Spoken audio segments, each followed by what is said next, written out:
Hello. Welcome on in. This is episode 51 of the Digital Quill Podcast with your host, Mars Wilson. Today I have a returning guest with me. Please welcome on in Aether. Aether, could you introduce yourself? Why, yes. Hello, everybody. My name is Aether. I am your local non-binary tavern keeper over on Twitch, usually serving up cozy vibes, and I am happy to be back. I am happy to have you back, and I'm sure some of my viewers who listen to this podcast diligently will be happy to have you back as well, especially since we actually have a little bit of... I tripped over my words there. We have a little bit of a surprise for everybody today. Which, by the way, I am not great at the VTuber world, even though I explored it a little bit with you last time. Could you please explain your model setup here? Oh yeah, you're seeing the model that I typically use on stream. Usually, this is in my just chatting screen. But this operates using a third-party program that loosely tracks my facial expressions, my blinking, some movements, like you can see me move around a little bit. Tracks a little bit of jank, my obviously not properly attached neck here, but I'm not the best at rigging. But it operates off of a simple principle, uses the webcam to track basic movements, facial expressions, blinking. I can change the expressions. I've got 6 different presets to work through, most of which are terrifying, so we stick with the neutral expression. But it's just basically a proxy medium for me to appear on camera without actually having to appear on camera. I like that a lot, and I actually want to apologize that technical difficulties aren't allowing my camera to express my expressions to you. Oh, it's fine. I'm actually... I exist in a world where we don't always get to show our expressions, so... I guess that is fair. And also, for full disclosure, I was trying to edit up the display a bit for this recording, because I'm still learning my programs. I don't exactly like watching videos, because anytime I try to, when it comes to explaining things, it goes over my head a little bit. I pick up some information, but not enough that it's worth sinking hours of watching videos into. I'd rather people just show me or tell me. Fair. Mostly show, and then that's where the FAFO comes around. Did I do that right? Yeah, I did. We always second guess ourselves. There's no point where we are completely satisfied with our actions, and that's completely fine. I mean, it's like I was telling you just before we started. There's things I don't like about this model. Yeah, but it's nice. That is fair. Speaking of, your model, couple of questions I want to ask about it, because I have been curious, and I might have asked them last time, but forgive me for my memory not sticking. What is the inspired story behind your persona and everything else? Is it like a persona, and do you have, lore? That's actually my favorite question. What is your lore? Tell me your lore. Okay, so persona, yes and no. So the character itself is based off of me. Aspirations wise. So my persona, my lore is that I am an entity that is very Fae-like, that has been trapped between dimensions and shaped their prison to be a tavern that is meant to... The door is meant to appear to anybody who is in need of rest, respite, or a safe place to call sanctuary. My moderators are very fondly referred to as bar masters, and they too are implanted within the lore. The lore is expansive, to put it lightly, and constantly grows every single day. In fact, I even have a redeem on my Twitch stream that lets people be added to the lore. So the lore is constantly evolving, but generally speaking, I always wanted to be able to run my own tavern. And since it's really hard to reach out and do like in real life, everything from due to disabilities and finances and everything like that, the next best thing was to shape my stream into that tavern, that welcoming, comforting place that I always wanted to provide people in real life. I love that so very much. I feel like I didn't ask that last time, because I feel like, wow, that ties into so many things that I get like from like speaking to you and like messages and like in the prior episode we did together. Like I get a warm vibe from you, like a welcoming, like you have like the best like honey mead kind of vibe. Does that make sense? Yeah, I mean, it makes sense. I've always lived under this I say always, throughout my adult life, I've always felt like everybody deserves a safe, comfortable space with people that are willing to listen to them, to help de-stress or, help them fall asleep or whatever they need, somewhere that they can call home away from home. And that's entirely what I shaped my stream to be. It's supposed to be a nice, warm space where people can come and goof around or relax. A very stress-free kind of environment. That is the vibe I got when I entered that one video, that one time, which I do need to do again. I said that last time, I know. I'm sorry. Life is life. No, you're fine. To be fair, I stream late. I stream very late, typically, so it's understandable. It happens. Tell you what, if I am up late at night and I need something to watch, I will tune into your stream, because I think I'm usually like trying to wind down and like stay off my technology around the times that you're streaming, because around the time I get the email that you're live, it's like 7 or 8, and I'm like, but it's almost, Yeah, so Mondays I typically stream at 6 p.m. CST to 10 or 11 p.m. CST. And then on all days but Thursdays and Sundays, with some notable exceptions, I typically don't stream until 11 p.m. And I've been cutting myself off. It used to be that I ran until 4 p.m. or 4 a.m. CST, and I switched gears. I'm trying to end my streams at like 2:30 a.m. That is pretty late. So I do know people who are up that late, though, so if you guys listen to this podcast, and I know at least one of you does, I'm sick. You know what to do.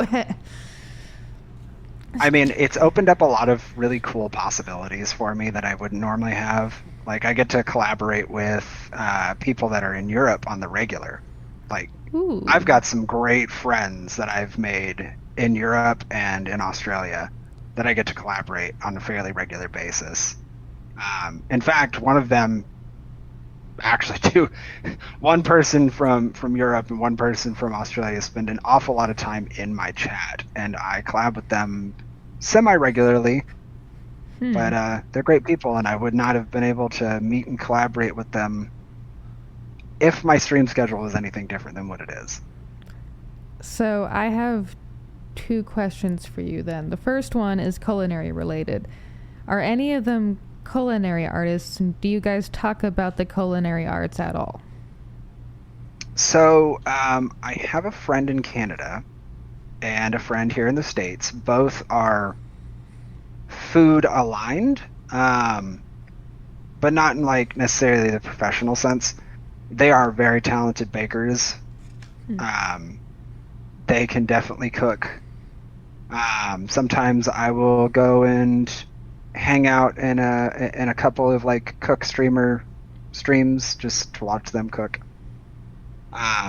Somehow, some way, I have been classified as a food streamer by some.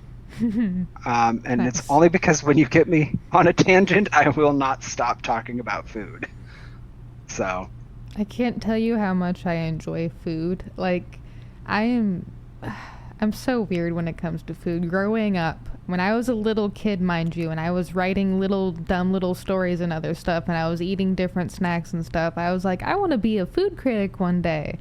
Well, I kind of am, because I do like reviews and stuff about food on the blog and on the pod, sorta. But like, I love the artistry, the pageantry. Like, as much as I like don't always necessarily care for fine dining, because like I feel like it's a bit. I understand the pageantry and like the allure of that, but I like different pageantry when it comes to cuisine. Not to like hate on high fashion cuisine or whatever, but it's not my cup of tea, if that makes sense. I mean, to be fair, like, okay, so I'm of a mindset that if I'm serving something in a restaurant setting, I should make it look pretty. You know, get that visual appeal. If I'm cooking for myself or somebody here at the house, for example, like do a barbecue or do a stir fry or something like that, look, I'm sorry, I ain't gonna take the time to decorate it. It tastes good, it smells good, chow down. But like in a restaurant setting, like adding the garnishes, placement of sauces, way that I've stacked it up or presented, that's important. But that's because these are my guests, but not like in a personal, friendly way. You know, I want them to keep coming back, but that's because my performance relies on return customers, kind of thing. You know, these guests keep coming back, they're satisfied, then I'm doing awesome. At home, they're going to keep coming back. They're going to keep coming back. Who doesn't like to have a friend that is literally a chef and you can just show up and be like, hey, can we cook today? Personal chef? Come on. The thing that let me try to clarify a bit. So I love presentation and dining, but like, let's see. I would rather focus on like presentation and like smaller establishments or like more country home based places instead of like, you know, small portion places, because like I get the art, but if you're also trying to eat it too, I'd like there to be a little bit more substance. Which is fair. I mean, like, my preference for places to go and eat at are like mom and pop places. Mm-hmm. Like, there's a Russian creperie that's not terribly far from me that I absolutely love. And it's small. Like, it's, you know, not like bashing on it, but they're like tucked away in a fairly like older historical building. And not a lot of people know about them, but their food is from scratch, which I appreciate a good scratch kitchen. And they've added their own like unique flair to what is a cultural crepe for Russia, and it's phenomenal. I mean, like, you're not going to go to Russia and be like, hey, I'd like to order the pizza crepe. They're going to look at you and they're going to go, what? But you can roll up here and go, hey, I want to get the pizza crepe, and you can get the pizza crepe. Or if you want a blueberry pie crepe, but guess what? They got that too. You know, you've got so many options when it comes down to like smaller mom and pop establishments that you're not going to see in more traditional establishments. That's where the real creativity is. Like, people want to have something unique they can show off. So it's not always about the presentation. Sometimes it's just about the creativity. What is one of the most creative things you've seen in a kitchen you've worked in? I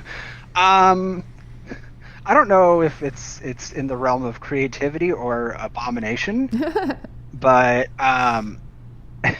so my executive chef was getting ready. We were getting ready to like grand open our new dining room, mm-hmm.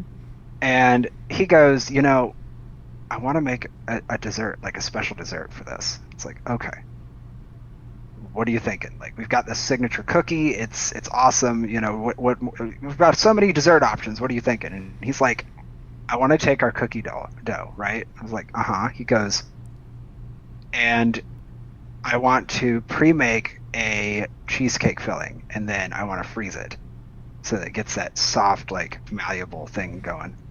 He goes, and then I want to take red velvet, and then I want to roll it all together and, like, flash it just enough, and then, like,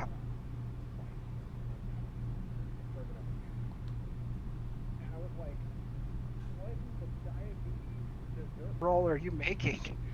It was so sweet, but everybody ordered it. It was pretty, but good lord, it was not to my tastes. I'm not big on sweets. As the members of my chat will tell you, I'm not big on sweets. I eat chocolate for hypoglycemia. And I don't really trek out into like dessert fields often. Usually what I'm talking about is like savory stuff.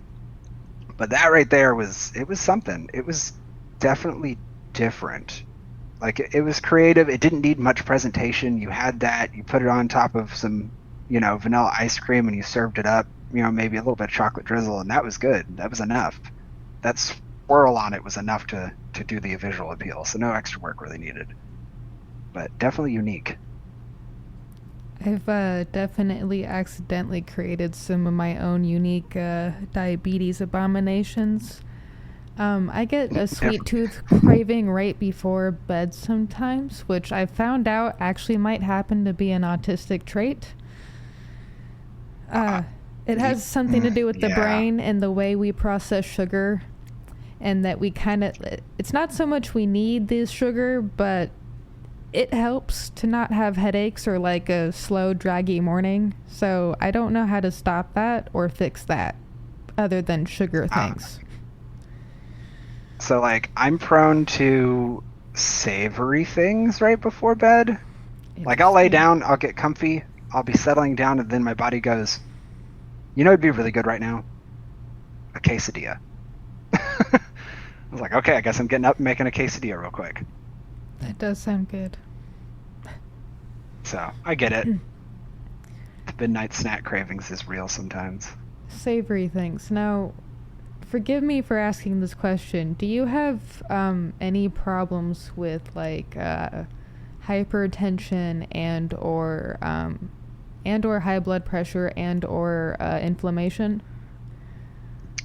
So I'm hypoglycemic, which means that my blood sugar is prone to dropping suddenly, which I manage with chocolate. I even have like a redeem on my stream so people can demand that I eat chocolate because I'll forget sometimes.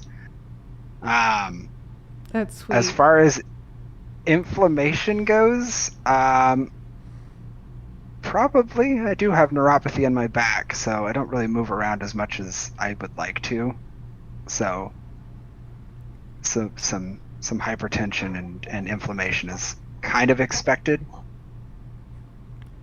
I find myself when I'm having more headache episodes with my TBI or other issues and stuff that I crave more savory things than sweet things. And if I try sugary things when I'm having more of those issues, my body will actually like reject it. It'll be like, why are you feeding me this? Stop. And I will not be able to finish something sweet, and it annoys me sometimes because I'm like, but I got this cake the other day because I wanted something sweet, and now you're telling me savory? I mean, I love potatoes, but that's fine. It's the salt. We crave the salt. It's either we want sugar or we want sodium. Which I feel like I would rather take the savory craving over the sugar craving, to be honest. That's fair. Also, I am terribly sorry if you hear dogs in the background. They are outside and losing their mind, apparently. No, that's fine. Dogs? You have dogs? I don't have dogs, but my roommates do. I see. I was about to be really excited and be like, please pet them and boop them on their snoots, but it's fine. No, that's what I got these two for. That's fair. Also, do they have names? Yes, so these are actually images based on my actual cats. That's adorable. This calico one here causing problems is based on my cat Toffee. And this gray one here is based on my Maine Coon, Grits, who is also my ESA. Aw, adorable. I like that, excuse me, you're gonna have to repeat the names one more time. The Maine Coon one is... Grits. Grits. And then the Yep. Calico one is... Toffee. Toffee. So, okay. So, food-related names. Every animal I've ever owned in my adult life has had a food name, yeah. I love that so much. That's adorable. Grits and Toffee. Okay, so Toffee is clearly a trouble kitty because sloshing around some liquid there. She's also very clumsy. That's also very adorable. We love a clumsy cat. Yeah, she is a calico-coated Eastern Sphinx. So she is a short-haired cat. Probably better suited for the environment I live in, to be sure. And then Grits is a Maine Coon Nebelling mix, which is both long-haired, and I feel awful, but she sits in the fan. So she just sits there and takes in the fan. I unfortunately relate to taking in fans because, yeah, I get it. I sympathize. Yeah. Both of us are in pretty hot environments. Yes, we are. I do not wish our weather temperaments upon anybody. No. Actually, that's perfect timing. Let's play that game. What does your temperature say where you're at? Let's see. What temperature is it currently? Let's see here. We are sitting at 98 degrees with a humidity index of 99%, putting us at a real feel of 111 right now. Well, we are at 110. It feels like 110 apparently, and apparently yesterday was 115, not surprising, and 15% humidity, which honestly feels like nothing. Yeah, see, that's the thing people don't understand. It's like, yes, a dry heat is going to say it's hotter. And it is. But at least you're not drowning in the air. It's not sticking to you like the humidity does. So, I have some interesting piece of, my own family lore. Growing up, I was able to figure out from my family, kind of where at least one side of us came from. And, I love talking about this because I love trying to unravel the mysteries. Sometimes when I talk about it, other people are like, oh, hey, I know something about that, or I've heard about this, or I've done that. And I'm like, oh, so the mystery unravels some more. Interesting. Anyway, I'm strange like that. But my mom used to say that we were from a place called Czechoslovakia, which is now technically the Czech Republic, which makes me kind of Polish or something like that. And I need more humid weather. I can't be living in this dry ass bullshit. I am dying. I am physically dying here. It is killing me because based on where my family is from and how I always burn the moment I step outside, I need to be maybe Vermont. Maybe Michigan. I don't know. I'm not sure what kind of environment I need because, half my family is from Ireland, and the other half is from the German-speaking side of Switzerland. So I don't know. Maybe I need higher elevations. Probably higher elevations. You're kind of it sounds like your family heritage is from higher mountainous areas, higher above sea level and stuff. Yeah, it's Ireland, Swiss Alps, and some Scandinavian countries. Maybe moving somewhere in the Rockies might benefit you, a little bit. Maybe. I've played with the idea of the Appalachian Mountains a few times. Okay.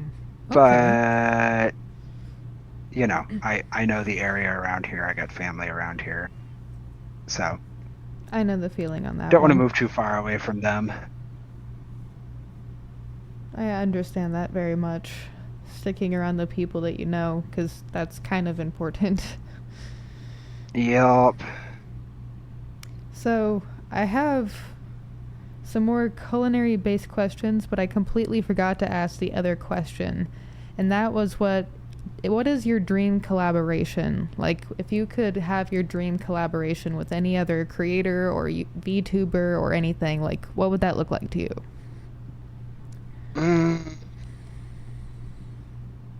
That's an interesting one because, like,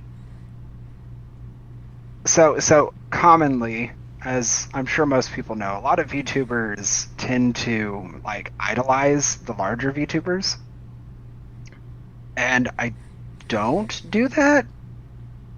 Um, well, I guess it's not a problem. My thing is like people are people. Hmm. Like just because they have a larger following or something like that doesn't mean that they're any less people. So it's like I don't really have a desire to collab based on like what they have going on. I collab with a lot of really cool people as it is, and frankly, any point where I get to collab and play games with other people and get to know other people is honestly a dream come true on its own. Because like, what is life without getting to know new people? Like make new friends, at least get new experiences. Different walks of life mean you get more life for yourself. So I don't really have a dream collab. I just want to collab and make friends and new connections. So I feel like I couldn't have said something like that better myself, because I resonate with that, and that makes a lot more sense. I was kind of honestly hoping more for an answer like along the lines of, I'd love to start a cooking show and have random like people on, and I don't know. Oh, don't get me wrong. I would love to be able to do like kitchen shows.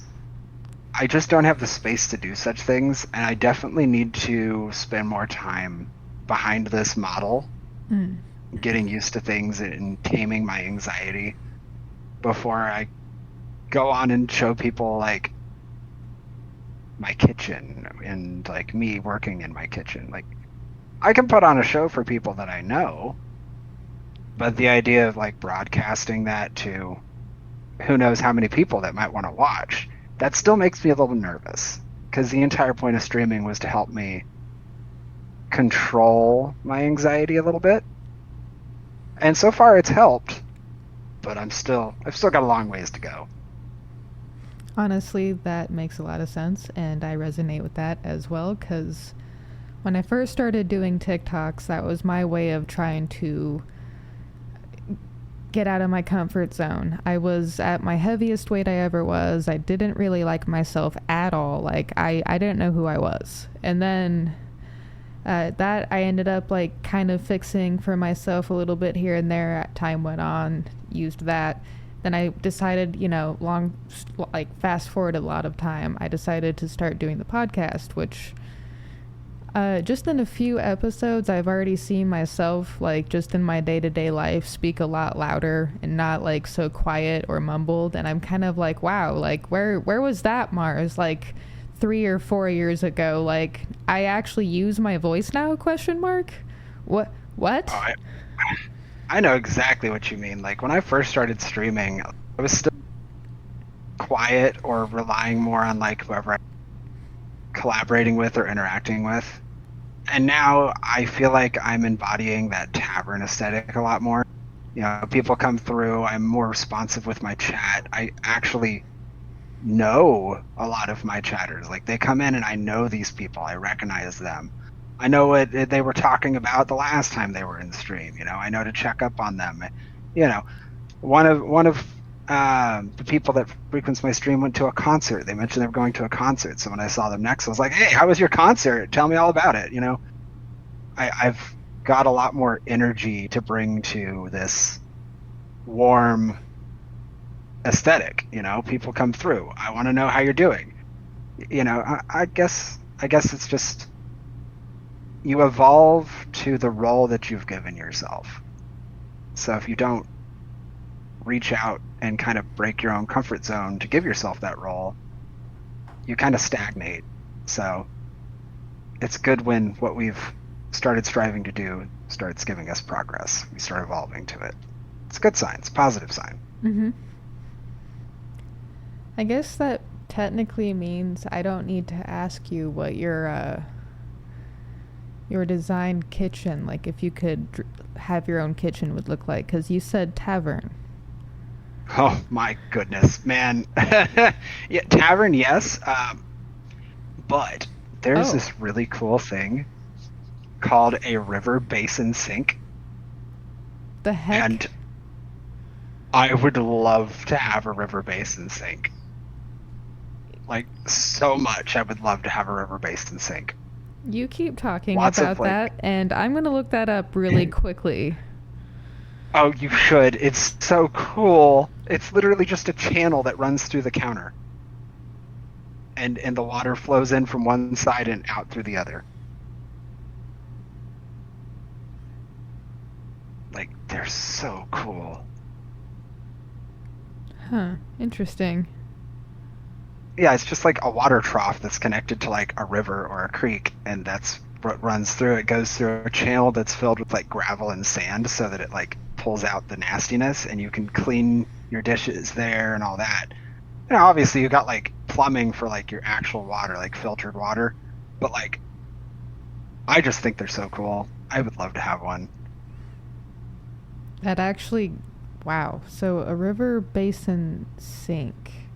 Did I get that right? Yeah. Okay. Yep. River basin sink, lots of prep room, you know, lots of, probably do like a double decker oven system.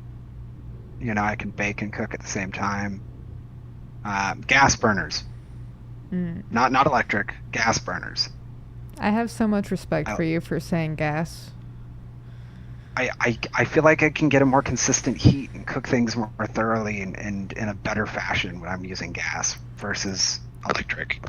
So I can see the flame. Of all the things that I had to leave behind when I left my family's home back in 2021, the thing that I miss the most isn't any of like my childhood mementos or anything like that. No, not really. I could probably do without those. The thing I miss the most is the gas stove that I grew up with. I miss that stove so much. Well, not only that, but it's like, okay, the power goes out. You can still use it. You've got no power. You can still use the gas stove. You get yourself a lighter and a spaghetti noodle, you kick on the gas, and you shove that in there, and you're good. You've got flames, and you can cook. Yep. It's like, there's no reason not to, you know? Like, and I live in a place where, like, it's regular, the power goes out. We get hit by a hurricane, gone goes the power. So, question, do you have a gas stove in your residence? No, it's electric, and I hate it. Same. I hate mine, too. Let's cry together. I hate it so much. I hate mine so much. It's such an inconsistent heat, like... It burns things, or it doesn't cook things evenly. The amount of dinners I've had to recook, ruining it. Like rice. Okay, this is blasphemy. All right, but this should give you an idea of what I've had to resort to make sure that I have rice. Okay, I do a lot of Asian cuisine. That's my specialty. Rice is a staple there. I can't trust these electric burners to cook my rice evenly through in any kind of consistent manner. So I get a combination of done, overdone, not done. And it's awful. The texture is god-awful. I've resorted to buying pre-made Asian rice that I can shove in the microwave for 2 minutes so that I have fluffy rice. Because I cannot stand the way that the electric burners do my rice. I can't. I just can't. That is horrible, but I completely understand, and you gotta do what you gotta do. Yeah. Well, I'm the only one that eats rice in this house, so it's like portions. That's fair. The portions just work out, even though it hurts me in the soul. two questions then. So, I get like a tavern river, I get like a quiet forest theme from you. So, would you be interested in other aspects of cooking, or like culinary, like fishmongering or butchery or produce cultivation, anything like that? So I've always wanted to have my own garden, mostly for like herbs and stuff, because I really enjoy the aromatics, and I'm kind of a tea snob. So having those aromatics to make my own tea would be really nice. You know, that would be great. I'd love to grow my own like berries and stuff, strawberries, blackberries, blueberries. And I'd love to keep bees. I would absolutely adore keeping bees. Okay. There's a lot of... So, you know, it might not be super easy to tell with the model and everything, but my like real life aesthetic is very, I guess, dark cottage core in aesthetic. Okay. And it's not just because I enjoy the style, but like I would go live out in like the woods somewhere and just homestead my life away. Like I really would. Now, like, it wouldn't even be a question. I would do it. If you had a community to do that with, would you? I mean, almost certainly. Okay. I would love to do something like that. I mean, like, there's not a lot that I can do physically anymore, but I can sit my ass on the ground and, you know, plant something or pull something up. I can cook. I can make mead. I can make wine. You know, as far as the food and beverage side of things, like that warm, comforting, like just community kind of thing, I can handle that. But yeah, I mean, like a homestead where I could like really express myself culinarily and like know where my ingredients are coming from would be dreamlike. I don't want this to sound insensitive, and I want this that this is coming from a place of pure love and understanding, or at least trying to. Should you ever lose the ability to actually function, because I do think about that with my own conditions myself, you still have a lot of knowledge to pass on, a lot of stories to share. I think that also is pretty valuable in itself. So yeah, and that does definitely play on me, because like I've noticed a decline in my ability to do things physically, like just as an increase over the last 8 years. And it's like it's not set in stone, but there's always that possibility that maybe in 10 years time I'm not going to be able to get around on my own. Like that's a possibility. Like it hurts to move sometimes. It hurts to stand for a prolonged period of time. So yeah, it's certainly a possibility. Do I think it would stop me from being in the kitchen though? I would probably still get in the kitchen and suffer through it, if I'm completely honest. Like even if I have to like install guardrails to lean on so I can cook, I would probably still do that. Because you know, cooking's not just like a hobby. Not for me at least. And I think that a lot of other people that are like passionate home cooks or bakers or even career cooks and chefs can relate to that. It's not just like a hobby or a money-making thing. It's for you to succeed in that kind of industry, it's got to be a passion. And yeah, I think that don't want to make it sound all self-harmy, but I would probably suffer through the pain to make sure that I could still cook. Might need a helper on hand, but, you know, I'd probably still do it. And, you know, I feel like people learn best when they get that hands-on experience. So if I was going to teach somebody, I'd want to do it side by side with them. Honestly, there was a brief stint in time where I was considering going into culinary school and also just culinary in general, just to see if it's a passion that stuck.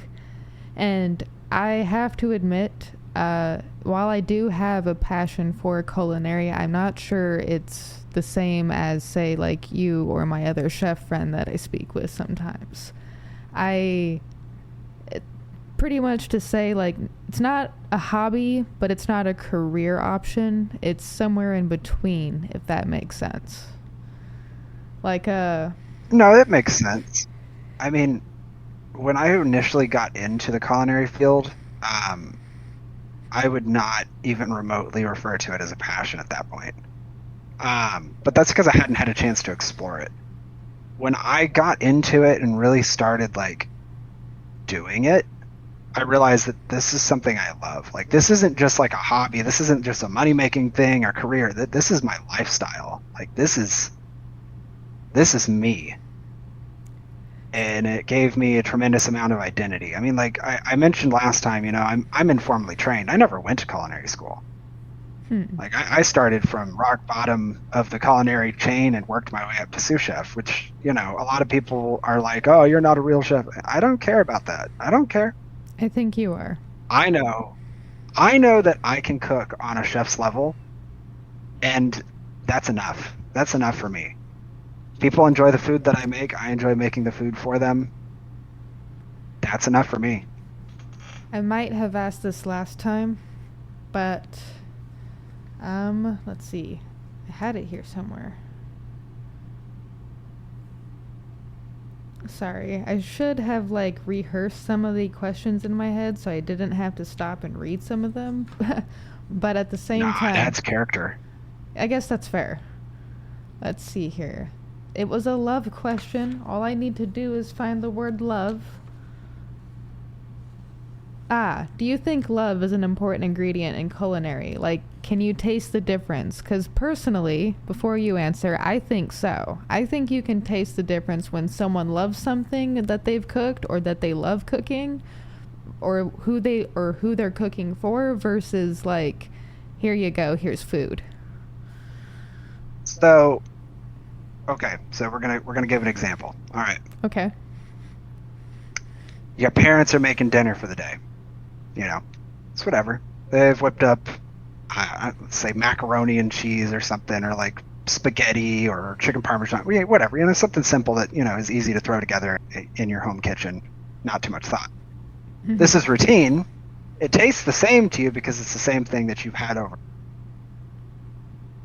But if you go to, say, a restaurant with a chef, specifically with a chef, it does taste different. All the ingredients are exactly the same, but more effort was put into it because this isn't just something that they're putting out because you ordered it. It's something that they're doing it because they love to cook.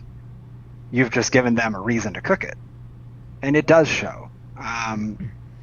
You know, acts of love, like, you know, hey, it's your birthday. What do you want for dinner tonight? Okay, well, that's going to taste better because you wanted to cook that for them. You didn't know what they wanted. You didn't know what you were cooking that night, but you know that they want it. And when you find out what it is, you do it, it comes out better. You bake a cheesecake or just a cake from scratch for their birthday. That cake is going to be so much better than what you picked up at the store. So yeah, I would say that love definitely changes things, because it changes your effort.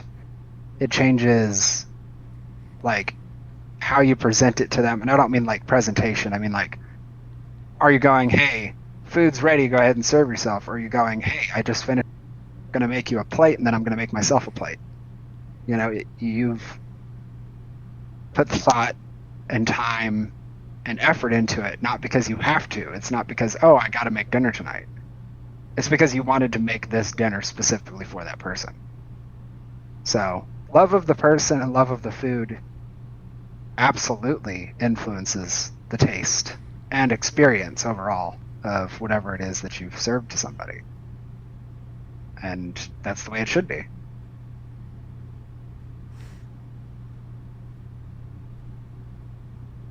That's one of the reasons why I have a hard time with the actual industry of food critics. Because I'm sure you've probably had to impress a food critic here or there, right? They're clinical. Mm-hmm. That is it. Like that. That's it right That's there. the best way to explain it. Like, I've interacted with a great deal of food critics, which, like, I've had 2 food critics in my cooking career that I was actually excited to see them because they were really cool. Like, I'm not saying they're bad people. I'm just saying that the way they evaluate food, they take the emotion out of it, kinda. well, it also depends on what kind of culinary scene they're working under. That is true. So, like, again, I can't dox myself because of how big of a place I live in, but Houston has a very interesting food and music scene. You've got a melding pot of cultural dishes and all kinds of different things. So it's pretty normal for a food critic to be a little bit more conscious of, like, the cultural aspect or the emotional aspect that goes into that food, because, you know, you go downtown and you go to say, like, an African cuisine place. You know, that's not necessarily fitting the flavor index that anybody is looking for out here. It's Texas. Everybody's after barbecue and, like, Texas comfort food, southern food, chicken fried steak. The food critics that roll around out here are taking into account those other aspects. But if you've got a more fledgling food scene, then it's not uncommon for the food critics to approach it a lot more clinically. Or if you're looking at more fine dining establishments like big food establishments versus, like, small scale indie mom and pop kind of places that are, you know, being critiqued, you tend to see more clinical on that side because they're like, these are professionals. This is all they do. So they tend to look at it a little bit more in a abstract perspective versus the abstract perspective of it. That makes sense. So it's just food critic culture differs from city to city, food scene to food scene. You wouldn't happen to know anything about the Phoenix culture, would you? Not extensively. I know that y'all have a very interesting Baja inspired food scene. And I think y'all get most of that just because y'all are smack in the middle of, honestly, 2 of the most prominent, like, food scenes within the United States. Yeah, we have interesting cuisine out here. Some of which I've rolled up to before, and I'm looking at it like, all right, fine, you only live once. Let's get it. I mean, that's kind of the beauty of it, though. Like, it is California, quite beautiful. It is quite beautiful. I will give it that. It's kind of like variety is the spice of life is a fortune I got one time, and I live by that vicariously and also just intentionally because smorgasbords of things are kind of my jam. Y'all are in a really cool place when it comes to, like, south of the border cuisine. Because y'all get a nice little mixture of, like, East and West Coast Latin cuisine with, like, say, the California flair on it or the Texas flair. Y'all may not be getting it, like, from the source, but y'all are getting a cool little melding pot of, like, different ways that kind of food is served up. And that's pretty cool on its own, though. Variety is awesome. And to live in a place where you can experience variety is even. There are a few friends of mine who would definitely tell you when it comes to going to local cuisines here that you probably wouldn't find elsewhere. I kind of know of a few good spots. One of the things I want to do at some point when I'm able, or like just somehow, is like get guests like yourself and other people out to where I'm at, do like an in-person kind of interview or something like that, even if it is just vocal only, and like also do like a tour, because if I'm going to have to continue to live in the place I don't want to live, I'm going to show other people the beauty of it so I don't forget that there's beauty here. There you go. I mean, make the best out of it. But you're talking, like, awesome types of collabs right there. Like, those are cool. I don't see why that would, like, why I wouldn't want to do that, because, like, that kind of ties together the sense of, like, community and, like, human to human connection, because, like, this is great, like, talking to you and everything, like, in real time is great, but, like, I want to show you things, and if I'm able to make it out to wherever you are, I would hope the energy is the same, and you would want to show me some of the cool things you got. Oh, absolutely, though we would have to drive for about 2 hours to get to the main part of town where food is. I am okay with that. I have great playlists, and I also am a great DJ, or passenger DJ. Hey, there you go. I don't know what the official title is. I mean, hey, if you're riding shotgun, typically you're DJ. So. That's true. And is it the people who are in the back are the snack givers? They typically manage your drinks and snacks. Yep. That's your road trip format. What is your duo format? Just playlister? I guess something like that. I mean, I would like to have a snack roll. A snack roll? Okay. I would like to also have a snack roll. Well, just put a bag of snacks at your feet. That works. Hey, there you go. By the way, I'm already probably going to have that pre-packed and pre-planned, so... Hey, there you go. I like snacks. I can't help it. I'm sorry. It's a sickness. I mean, to be completely fair, not to like drag religion into this, but like as far as religious values go, my religious culture is very big on snacks and food, so that's fine by me. Snacks and food. You know, I don't need to know anything else. Sign me up. Pagan culture, regardless of which branch of paganism it is, our holidays are all about food. So, you know, I have heard some things about that, and I don't tend to. I'm weird. I'm sorry. You've opened the floodgate. I love talking about this stuff. Nah, go for it. I don't really subscribe to any one religion, philosophy, belief system, deity, or whatever. I subscribe to it all. I like all of it. I think every single story and legend and lore and god and goddess and Bible, I think all of it has a place and purpose in this world and is important to gain or garner something from. I'm a smorgasbord of everything, and I know that sounds like chaotic and like directionless to a lot of people, but honestly, it brings me a lot of peace to be able to learn from multiple philosophies or religions or anything and just kind of adopt that, like the good values or like the positive values, the happy values that feel good, if that makes sense. There is absolutely nothing wrong with being omnithological by any means. I'm sorry, what was that word? Omnithological. I've never heard of that, and I would feel like I should know that word.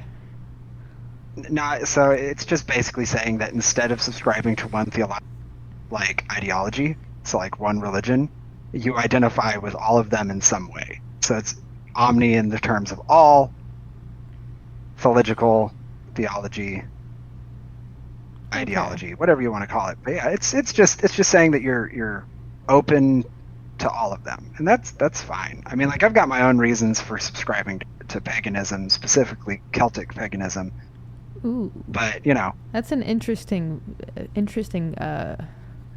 Tell me, if you're comfortable, tell me more about your particular stance and like what allures you to that side, because I've learned a little bit about Celtic. I don't know a whole lot. You're gonna have to be my teacher on this one.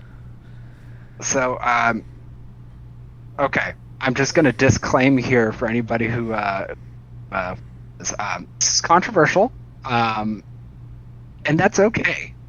It's a learning setting. So, what ended up steering me towards this, specifically like Celtic paganism, was that gods and goddesses within that culture are identified as forces of nature. So they don't realistically care about the people who worship. Okay, so it's we've already set a precedent here. Everything is by your own power. No higher being is there to like bail you out or anything like that. They don't necessarily need your worship to be there. It's like saying that fire doesn't exist if you don't believe. We know that's not true. But another thing that sent me that direction, and this is where it gets very controversial. So I have plenty of experience studying religions. It was part of my quest to find what was best for me. And I need to preface that religion is a comfort. Everybody's entitled to it. It's a comfort. But I kept thinking back to God made man in his own image, right? The thing is, we as a species, a genetic entity, if you will, we are extremely predisposed towards greed and desire to control our environments. And there's plenty of people that are going to say, no, we don't. Look at cities. We have that desire. That's like coded into us, and that's how it is. So I kept thinking back to that a lot over the years, many times over the years. And it took a little while for me to formulate why that particular thing resonated with me and made me think. And it was because when I look at like historical precedents of like how we react to things, it leads me to think, well, if we were made in God's image, God is got to be also greedy and predisposed to control. And if this is an omniscient being, that leaves too much room for like tyrannical error. And I didn't want to think of like religion and comfort and culture that way. So I ended up leaning towards the more polytheistic approach with Celtic paganism. Paganism is also a lot more focused on community and family, like, you know, your clan, your found family. You know, sure, you just met this guy, but we've hung out a couple of times after that. And now you're bringing your families around each other. You're cooking for each other. You're helping each other out whenever you call up. Okay, well, that's about community right there. And that was a huge thing. You know, holidays, yeah, traditionally you get together and you eat with your family. That's fine. Pagan holidays, you get together and you cook with your family. All the food that's on the table is a mutual effort that everybody gets to enjoy. You know, it's not one or two people that are handling the kitchen and everybody else is hanging around. Don't get me wrong, there's plenty of hanging around and drinking like that. Not everybody's good at everything. You know, somebody might go, oh, I'll bake the cake. And I might go, the last time you baked the cake, you burnt it. Let me handle that. You handle something else. Okay, that's fine. Everybody puts in effort to put that food on the table. And it's not just like your brothers, your sisters, your parents, your cousins, your grandparents. It's everyone. Your friends and your family. Your found family, your clan, so to speak. So paganism just put a huge precedent and perspective on that aspect. And I really like that. And I also really like the idea that, like, okay, let's take into example the Morgan. The Morgan is prevalent in both Celtic and Norse culture. And that's the three sisters of war. Okay, well, what? Not to quote Fallout, but war never changes. As long as we are here, there's going to be conflict. Okay, it's a force of nature at this point. Human nature, but still a force of nature. You know, you look at harvest goddesses. Okay, the plants are going to grow, whether we're here or not. It's a force of nature. And that's the big thing. Like,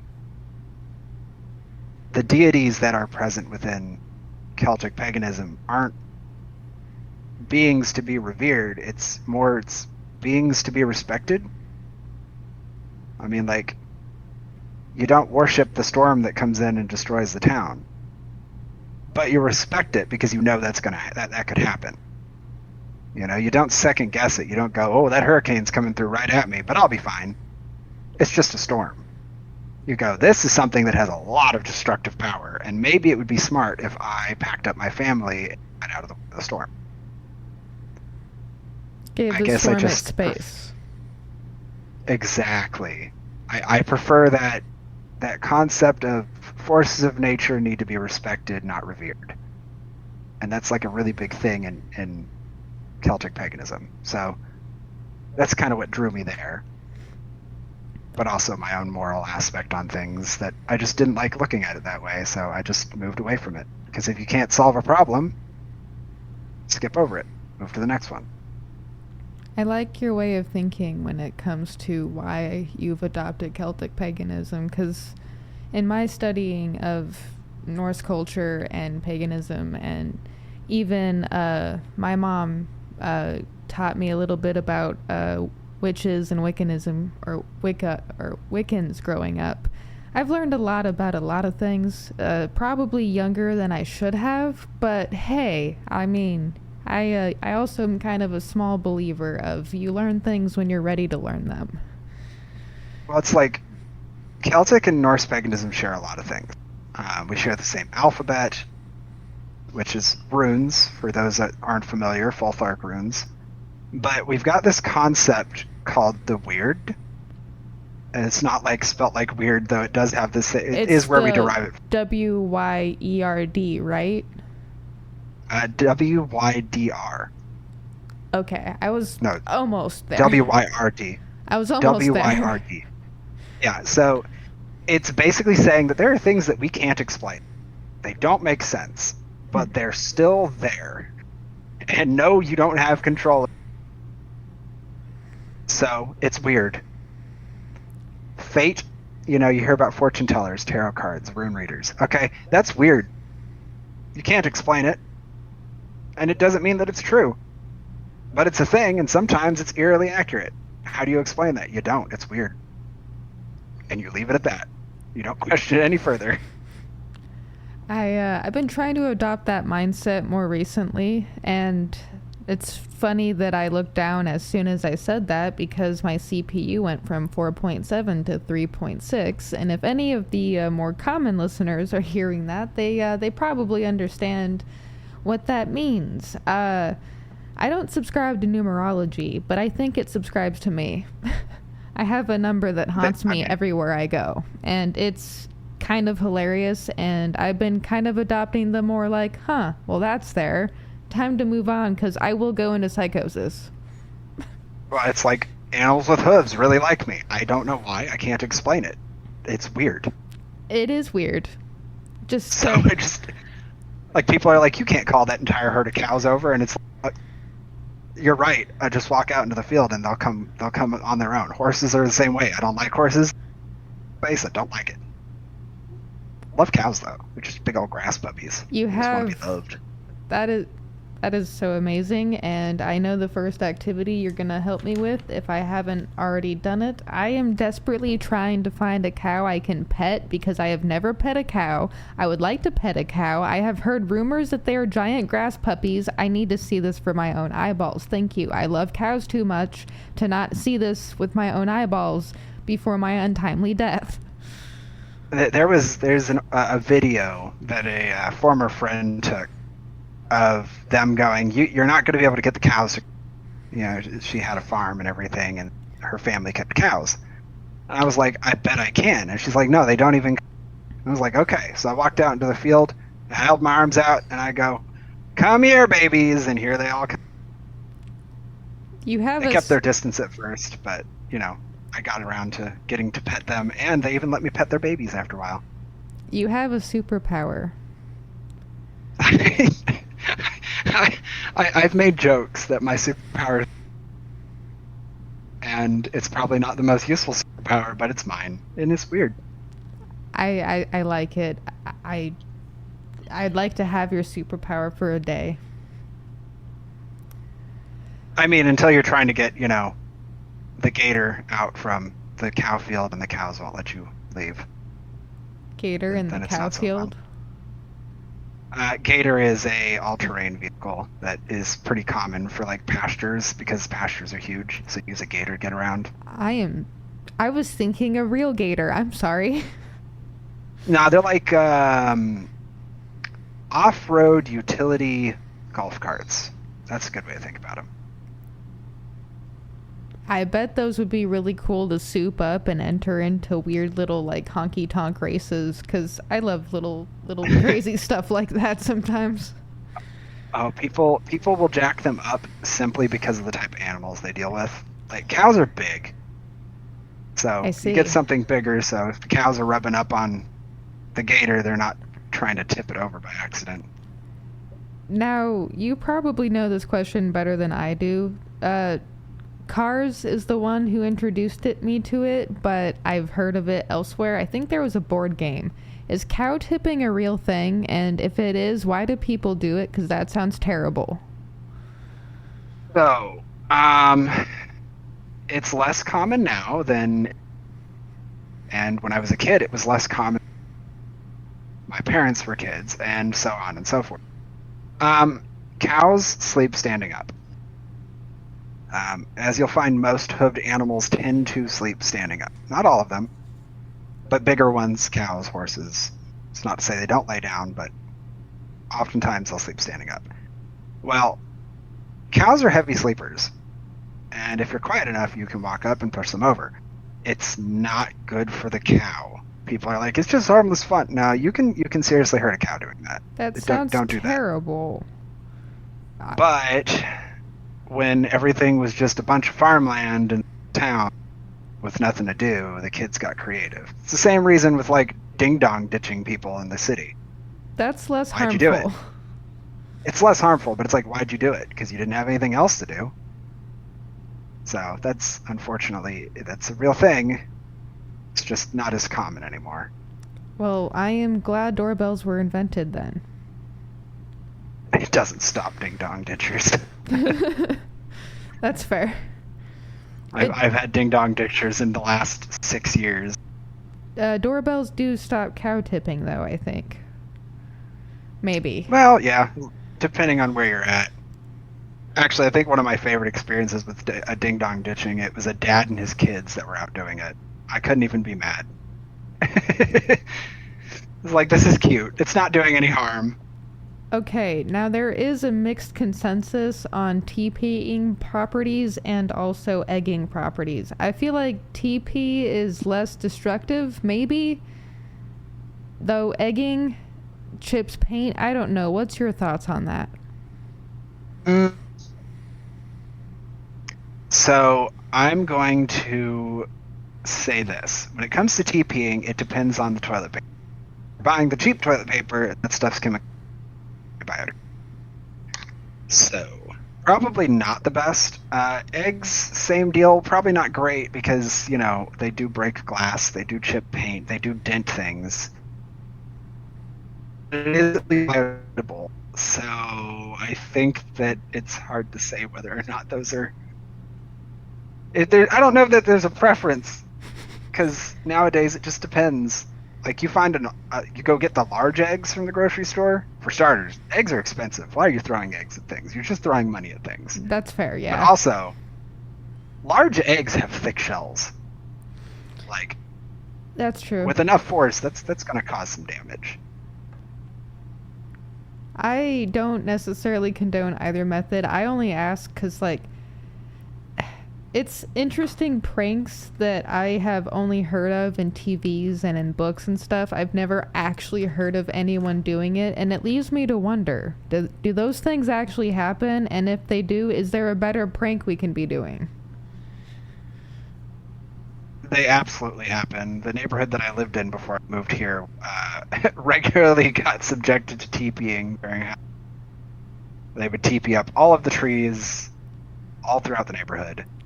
What if we and made... it was a mess for a while. What if around Halloween we made, like, specifically TPing ready toilet paper? Like, stuff that is good for the earth and wouldn't hurt anything and just dissolves or something. I don't know. Like, what if we could make a product specifically for that prank and it just be that, or otherwise you get, like, a fine or something? I don't know. So we'll take into, like, the financial aspect of that. The reason people pick up the cheap toilet paper is because it's cheap. You know, you can pick up a 6-pack of toilet paper or a 12-pack of toilet paper for like $8. and that's the cheap stuff. Mm-hmm. The stuff that's going to be biodegradable is going to run you into like $18 for like 6. So it's like, I get why they go for the cheaper stuff. You get more of it and you don't spend as much, but the better option would be the more expensive stuff that you get less of. So it's like you can't really meet in the middle with that is the problem, because the biodegradable stuff is like bamboo fiber and like 100% cotton.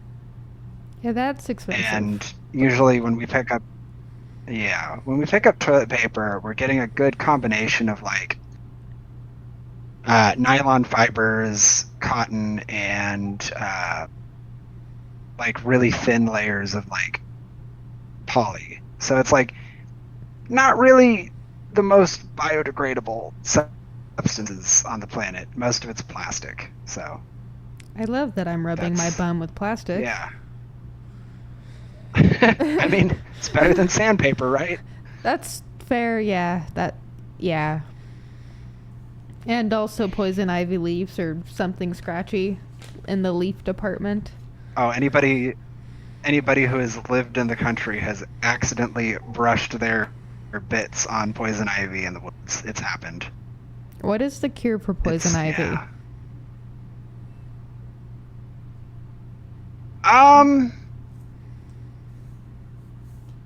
Don't itch it.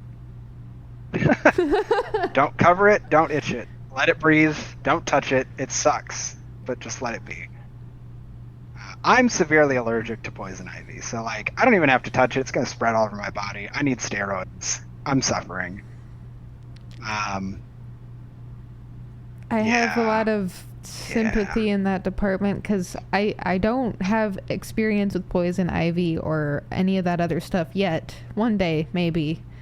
But I do have really bad allergies, like to the point where I'm just mostly congested and also or nasally and also or with a sinus infection. It's just my life. I mean, you live in a much more dustier environment than I do. Like, I live in the pine swamps, the Gulf pine swamps. So it's like, I gotta deal with the trees throwing pollen everywhere. Your condition is, as far as allergies and the like goes for skin and like other things, like is far like more deathly, and I am super sorry. I don't know about that. I guess it depends. Like, so you know how we get random Saharan dust storms, like dust seasons? Yeah. That rolls straight through the Gulf and into where I'm at, and it kills cars. It congests you. It gets all up inside of you. Like the gunk that you're hacking up is awful. Pair that with allergy season, and it's like, I don't even want to go outside. I need a dust filter mask or something. It's awful. Like, that'll choke up cars. It's crazy. That is kind of crazy. And also kind of sounds like a problem. Yeah, I mean, it's no the pressure that the humidity and heat out here creates during the summer. Like, we have to crack windows on cars, otherwise blow out, like, windshields and stuff. What's the worst weather you've ever experienced? Was it like a dust storm, a rainstorm, a hurricane, a tornado? Have you experienced a tornado? I have experienced a tornado, and frankly, after some of the hurricanes that I would rather deal with a tornado. That's fair. Like Hurricane Harvey was really bad, and that was, almost 10 years ago now? 9 or 10 years ago? Yeah. It was really bad where I lived at the time. Like, the thing that I keep... There's two things that I keep remembering. It's us going out in a little boat to fish people out of their cars because their car was completely underwater and they're standing on top of it. Mm. And then there was a bulldozer out in front of my neighborhood that was doing work on, like, the box, like the electrical and internet box that was out there. And once the floodwaters had rolled through, you couldn't even see the top of that bulldozer. And that was just like to scratch the surface. We were getting the clean side of the hurricane. The dirty side flooded out hospitals, blood banks, and restaurants, and it was really, really bad. How long does it So take for life to return to normal after something like that? it depends. Like out here, if power goes out, this is awful, by the way. If power goes out, you can expect anywhere between a couple of days to a couple of weeks before power comes back on. The most recent bad hurricane that we had last year, right around this time actually, knocked out power for a week, and it was record-breaking temperatures. So a Jeez. lot of people didn't make it. And it was reminiscent of when the winter storm hit the area, because we had a really bad like winter storm, not so fondly referred to as snow, and it knocked out power to a lot of places. It iced over a lot of things. We live in Texas. We're not used to snow or golf. Didn't that make national And news? it did, because the power grid failed and a lot of people didn't make it. Yeah, gosh, I remember that. That was so fucking heartbreaking. My gosh. Like, they like to claim that Texas's electric grid is built for the heat, but the reality is that it's not really built for the heat or the cold. Because if it gets too hot, power goes out. If it gets too cold, power goes out. That's insane. So I've seen a few really bad storms, and the main reason bad was, I mean, like, they did cause a lot of damage, but that wasn't like the bad part for us. It was, we lost power and water, and the resources weren't always accessible or available to do anything to offset that. So there have been some bad ones. There have definitely been some bad ones. I can remember vaguely a couple of them from when I was a kid. But as a kid, you're not. It doesn't seem that severe. Like, okay, we just had a hurricane. It flooded. I'm gonna go swim out in the front yard, or I'm gonna hole up and read a book. As an adult, you're sitting there going, "My home is flooded. This is a problem. What am I gonna do?" It's just it depends on the type of storm, the severity of the storm, and what kind of problems it brings with it. Sometimes I forget why people love Arizona so much. It has like no extreme weather besides extreme heat, and I'm like, I don't care. I would rather deal with extreme weather than extreme heat. But I also get why so many people move here, especially after tragedies like that, because that's a lot. That's a lot. Well, it's important to note that the quadrant that I live in on the Gulf is no stranger to severe. I mean, Galveston Island is a really good example. That is a man-made island, and it was because during a really bad storm back in, like, I want to say the late 1800s, it brought with it severe waves that flooded out and destroyed a good chunk of Galveston, like a good chunk of the coast there. And they decided that they needed a way to break the sea. Seawalls are all well and good, but they don't do you a lot of good when it's like small-scale tsunamis with hurricanes. So they rose the island to take the brunt of it. It was never meant for people to live on, but people did end up moving onto said island. But, its main purpose is to break the waves. So, I mean, we're used to severe weather to the point where we do have, like, fail-safes put down for that. Doesn't mean that the fail-safes work 100%. Nothing works 100%. That's just not the way it works. But it did help with some of it. So we get severe weather. It is what it is. My question that I have, because I haven't done a lot of like asking this, I feel like feel like there's a difference between asking the internet and then like asking people that live through things, if that makes sense. Which is why I like talking to people more than asking Google or Brave or any search engine and or anything else, like any questions at all, because it's like I don't know what sources I'm getting. Like, people to people usually have more information or better information than 4,000 million searches in 3.5 seconds. Right.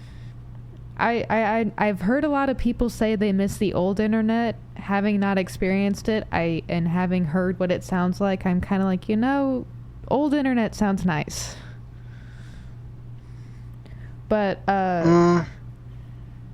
do you think environmental changes, like losing populations of like certain animal species like beavers, or like deforestation, or like building, do you feel like any of that is affecting like the fail safes that you guys have set up, or like anywhere else? In our specific case, no.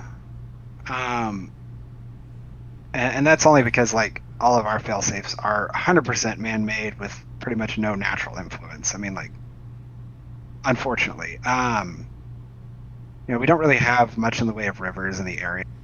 We've got small rivers, but like they're not big enough where like dams are needed. So like beavers aren't really a thing. We don't really have beavers out here. Like, they're here, but they're so far and few between that it's like they're not even like a factor here.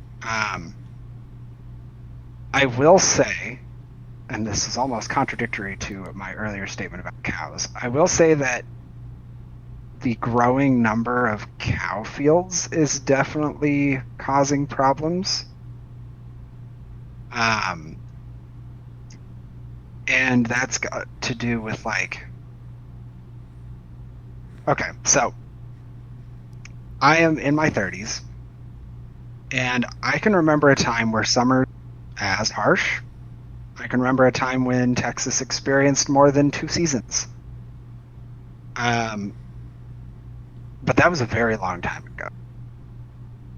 And there's so much scientific evidence to back global warming, but the fact that I can say within my 31 years of life that I've seen the effects of it is insane.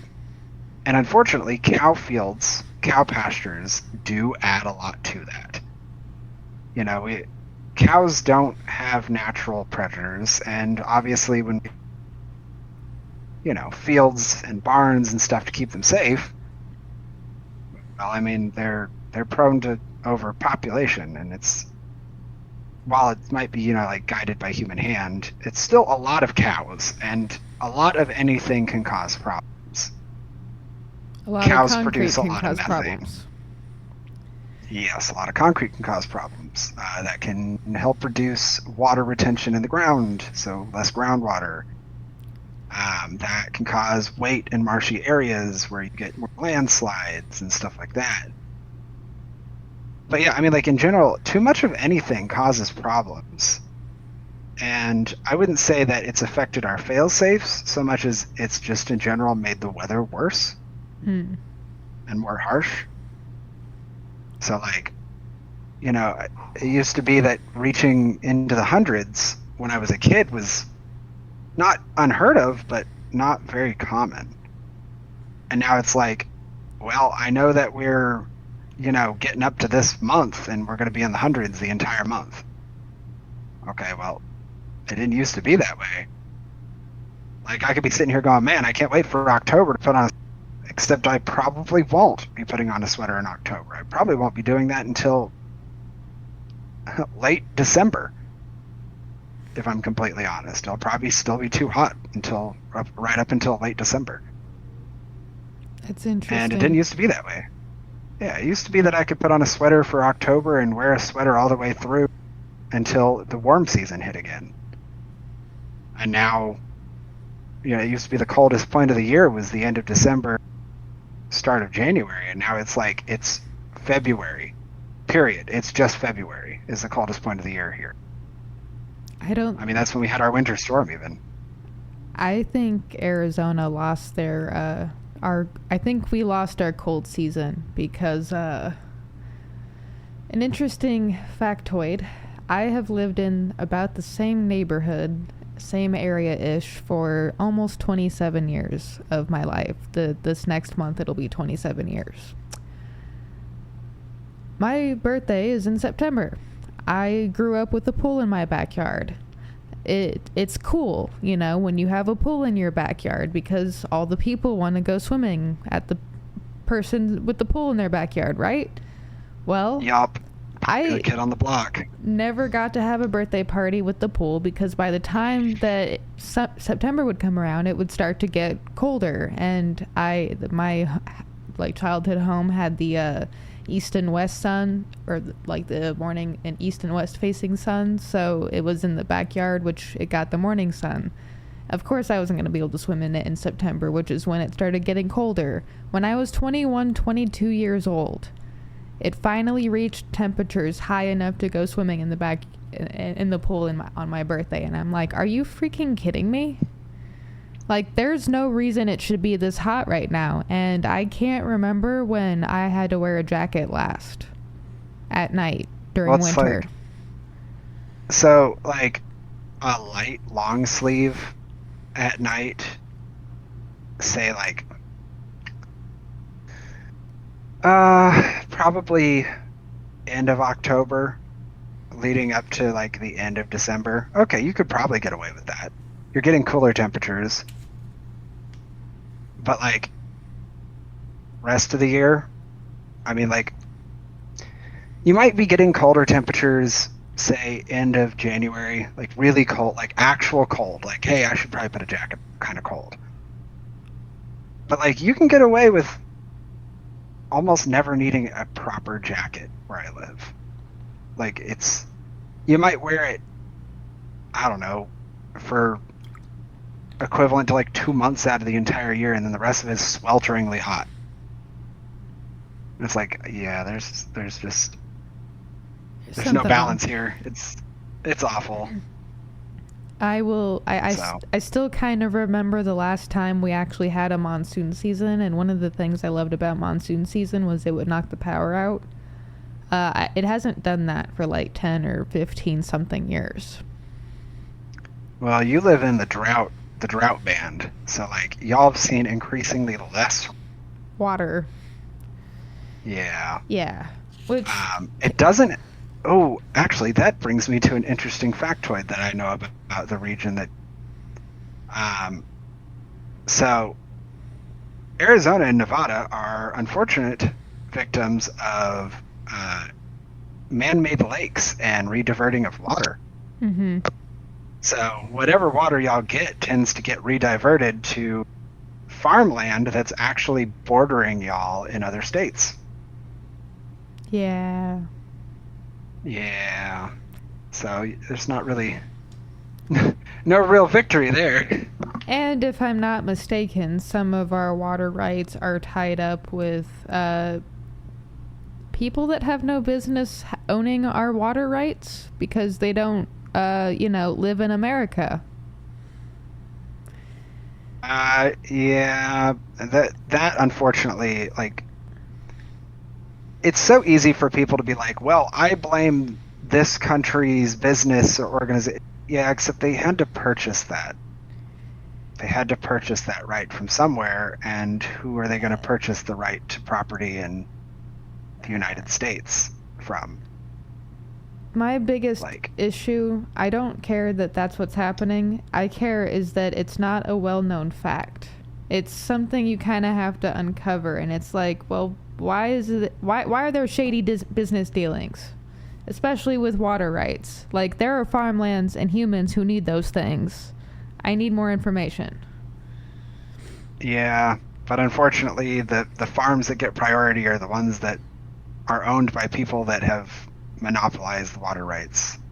I mean, we're dealing with something like that over here right now. We've got one of the largest Google server centers in the country, not terribly far from where I'm at. I mean, far enough that it's not affecting me, but it's affecting other people. Interesting. And they're on a water restriction.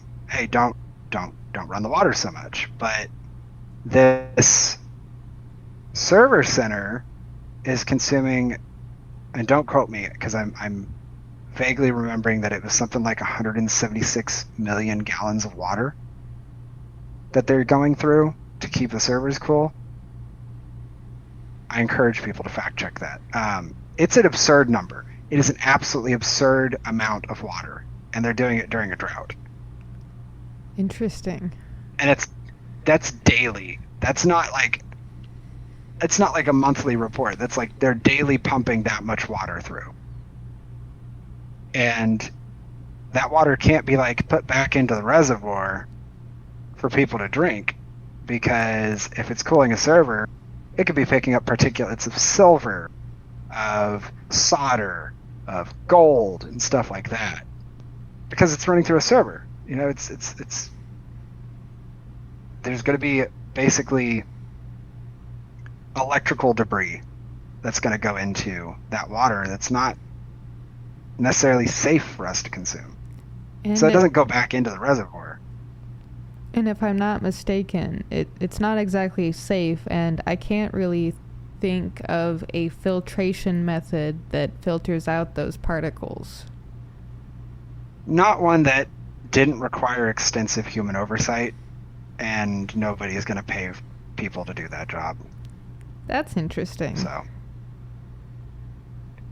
yeah. I always try to find interesting little tidbits of information like that, because all of that big overarching stuff that's honestly in a lot of areas too big for me to understand most times, it just reinforces my idea that the community of small peoples need to come together and do the farming and the cultivating and the things needed for living and being well. Well, so there was a study that was conducted a few years ago that kind of pointed to the idea that the death of community homesteading, like private community homesteading, which it has. We're seeing a resurgence of person-to-person homesteading, but community homesteading, a community coming together to handle that. The death of that culture right there has attributed to a lot of decline in food quality, decline of quality of life, things like that. So people wanting to be more in control of their own circumstances rather than relying on, say, the government or a third-party organization or, the city works and stuff like that.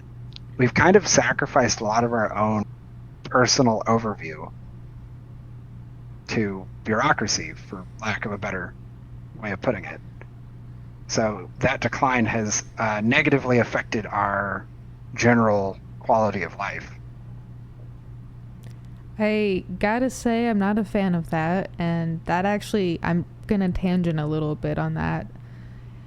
Two of the biggest things that bother me about the society that we've been built into and been brought up into and everything is, one, by the time I had entered the schooling system, home ec was no longer a thing. You could no longer elect to learn how to do cooking and sewing and other stuff, and that's actually something I'm interested in. I actually want to learn how to do sewing and stitching and homesteading kind of stuff. That would have been an excellent elective for me to be able to take, but I didn't get the chance to. And then there's also the whole emphasis, this is no hate on people who are trying to make money to live in this, hellscape environment we live in, but if you have a skill that you can teach people, it bothers me that we have to have such an emphasis on, please pay me to be able to teach you this. I would rather, if I knew how to do some of these things, I wouldn't charge for it unless I'd be donations, yeah, sure, but I wouldn't charge for that, because for me, those kind of skills that you could teach upon other people to it's the idea of you teach a man to fish, or a person to fish, you feed them for a day, or that saying, you teach it. You give a man a fish, you feed him for. You teach a man to fish, yeah, and you feed them for a lifetime. Yeah. I would rather like work with someone and teach them the skills that they could go on and either teach someone else or use to feed themselves. Like if that involved hand sewing or like something that I could do, and I can't do those things, so I can't do that. But like, I want people to be like, oh, you have an interest in this. Let me teach you. Like I want to see more of that in the world again. And I feel like I'm just describing community over and over again to myself. Something that got killed by Well, it's the like, money thing. well, it's like, there's some like homesteading recipes that I know. Ooh. Like, I can tell you how to make a probiotic soda out of sugar, water, and pine needles. Okay, I'm That's not awesome. charging people to teach them that. Here, this is how you do it. It's fine. It's not like it's costing much money. I mean, you're gonna spend more money on the bottle and the sugar than you are the water and the pine needles. True. So, I mean, like, just get out there and grab some pine needles and follow these instructions so that let it sit and then drink up. It's good for your tummy. There is a ton of like cottagecore lifestyle homesteaders that could tell you the difference between every single mushroom on the planet. They could go, hey, these two mushrooms look the same, but this one is going to give you diarrhea. This one tastes great. So it's like we have lost a lot of skills that we cultivated as a species because we've modernized. So like sewing. Okay, so yeah, there's still people that sew, crochet, knit, all that good stuff. There's still people that do that. But it's less common now because we have textile that does it for us. Art. Yeah, there's plenty of people that draw and can do really awesome art and everything like that. But nowadays you can just plug in a prompt to like an AI and say, hey, print this on a shirt. And it does it. Farming. Like people having their own personal gardens. That used to be a thing, like regular thing. Before our time, mind you, but it used to be a really prominent thing. And it still is in some places. Some people still do it, and that's awesome. But it's slowly but surely dying out, and it's because we're seeing like industrial farming, we're seeing genetic modification of seeds. Like you go pick up a banana at the store. Bananas have natural, out in the wild bananas have some pretty hefty seeds in them, like some real seeds, and you can plant those and grow. But like if you get a banana at the store, guess what? There's no seeds. Because they don't want you growing bananas. They don't want you obsoleting them. They want you to keep coming back. That's why strawberries that you get at the store, their seeds are sterile. They can't grow more strawberries. Blueberries, they're seedless. They're not supposed to be, but they are. Wild blueberries have a seed in them. Blackberries, little seeds that are in blackberries, sterile. I haven't gotten watermelon in a while, but I've heard from people that watermelon is starting to come only seedless. Yep, it's the same deal. I mean, grapes, seedless grapes. When was the last time you saw seeded grapes? Holy shit. I don't fucking know. That's the thing. Like, we've industrialized all of that, and like, if you go out and you look right now, you'll find there are copyrights and patents on seeds. That's fucking insane. Like, straight up. Wow, yep. That's the thing. Huh. They grow these plants that are incapable of making more. So they've got a seeding batch that can, and they've got a batch that is producing produce for industrialized food. I understand the place and necessity for some things. I get it, trust me. But at the same time, I'm also like, can we balance out the scales and add a little bit more naturalness to whatever the hell that is? Because that's insane. Well, I mean, you think of green onions. You buy them in little bundles, right? And those bundles seem to cost way more money than... Well, the reason for that is if you save the stalk bottoms of the green onions, you can grow those. You just have to drop them in water and they'll start growing. So you get less at a higher cost, so that you're discouraged from buying the seeded to grow product. them, because you could, if you can find it. And remember, even if you buy it seeded, it doesn't mean that seed isn't sterilized. I have to really love and appreciate so much, please sense the sarcasm in my voice, the current society of which we live in. It's so great. It's so great for everybody. Yup. I mean, I bet you didn't know that there's an acceptable amount of radioactive material that goes into our water supply to quote-unquote sterilize it. I read that somewhere recently, and I was like, wow, that's not surprising, but should probably be more common information. Yup. It's like we do a lot of things that are designed to create problems or remove things that would be a benefit to our quality of life as a modern society, because, well, you know, America's very capitalist minded. You know, they got to make their money, and the only way they're going to make their money is by making sure you can't make that same product. So, just real quick, first question is this: do you consider yourself an artist on any level? Yes. Okay. So my overlay and all of this is stuff that I've made. Now, I will say that I used AI prompts. From there, I made my own changes because I didn't want to use AI art in place of like actual hand-drawn art. That's understandable. And mind you, I do use like rendering filters and stuff like that to give it some more like texture and stuff like that, but you know, I do it by my own hand. I will circle back to this subject in a moment. My next thing is this. The other day, I kind of simplified it for myself, and I'm curious to see what you think about my thoughts on this. So, the arts industry. When you think about the arts industry, I'm talking like movies, I'm talking art, I'm talking like shows and photography, even books, right? Like any of that stuff that can be produced in the industries that it's in.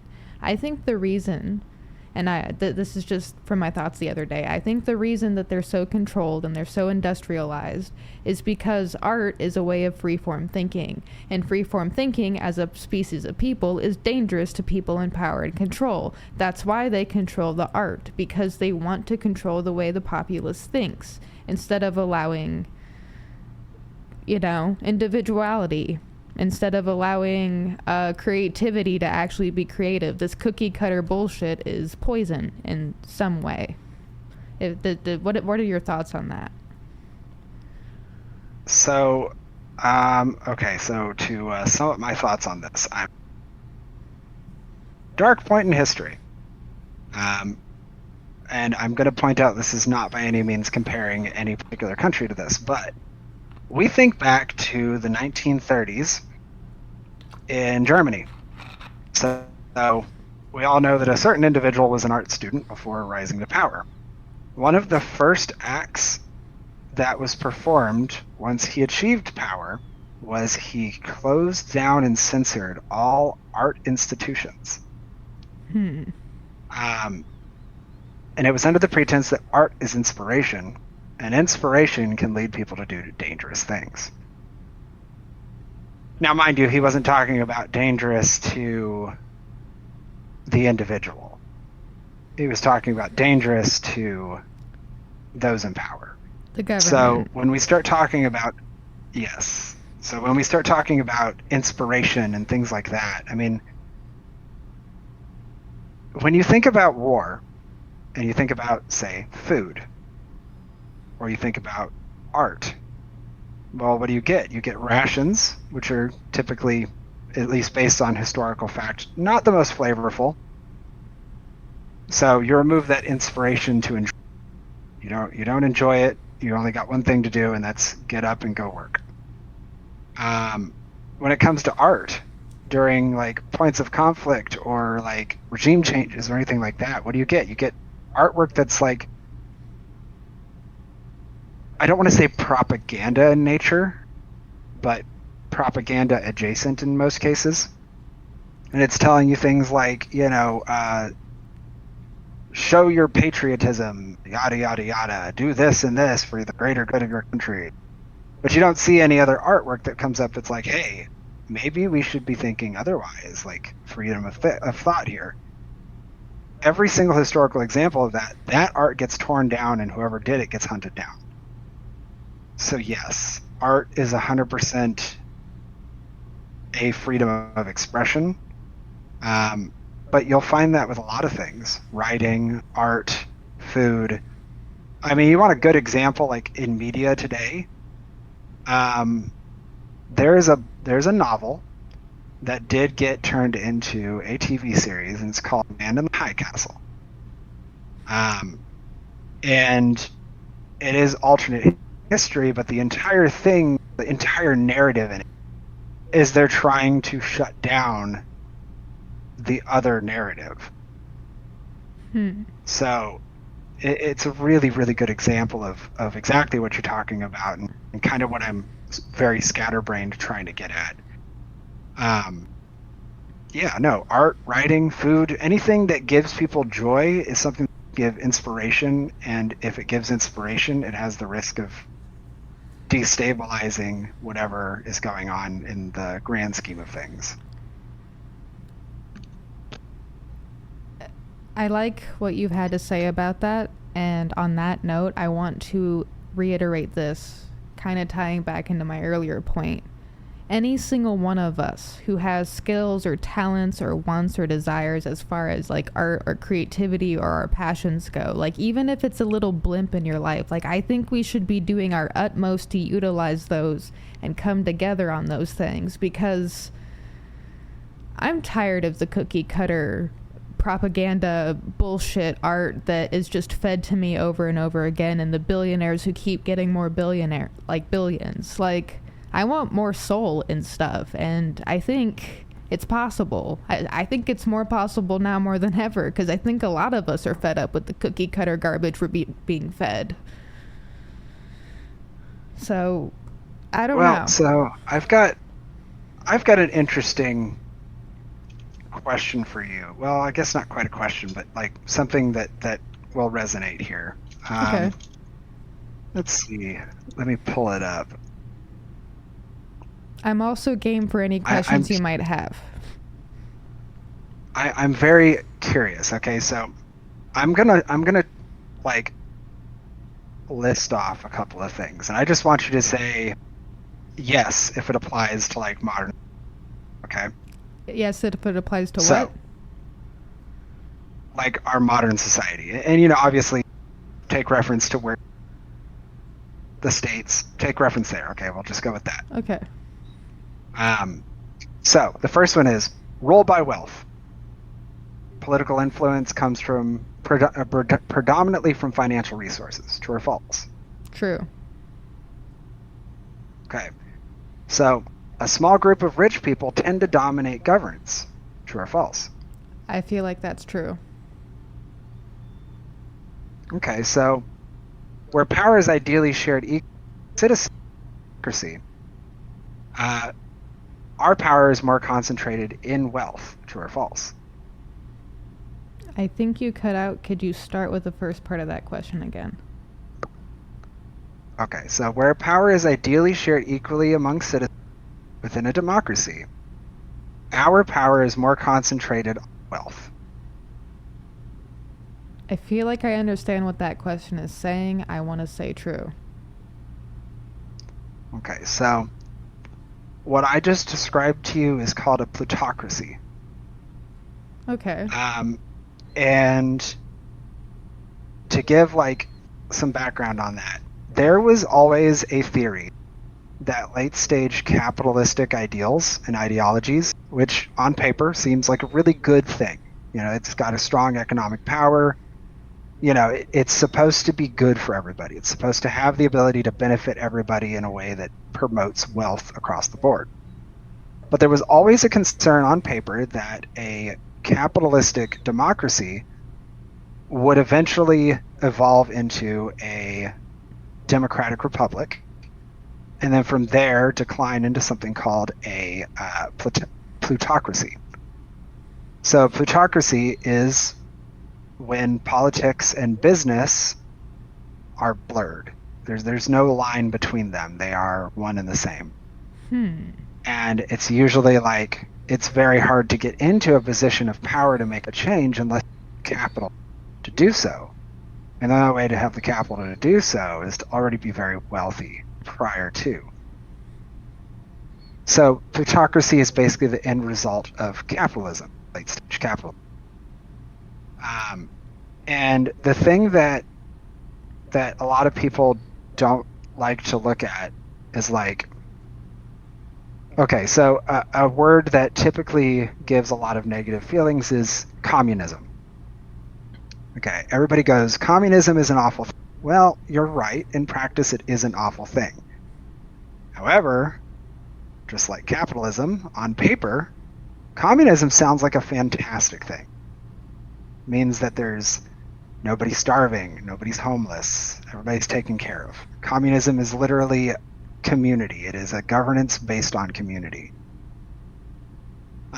And this does unfortunately mean that there's like a community leader, but like on paper, communism sounds great. Every single theory paper that you look at on communism was first getting established. It sounds utopian. But we know from experience that late stage communism turns into something a little bit more malicious. It's just the natural course of things. It's not like anybody intended for it.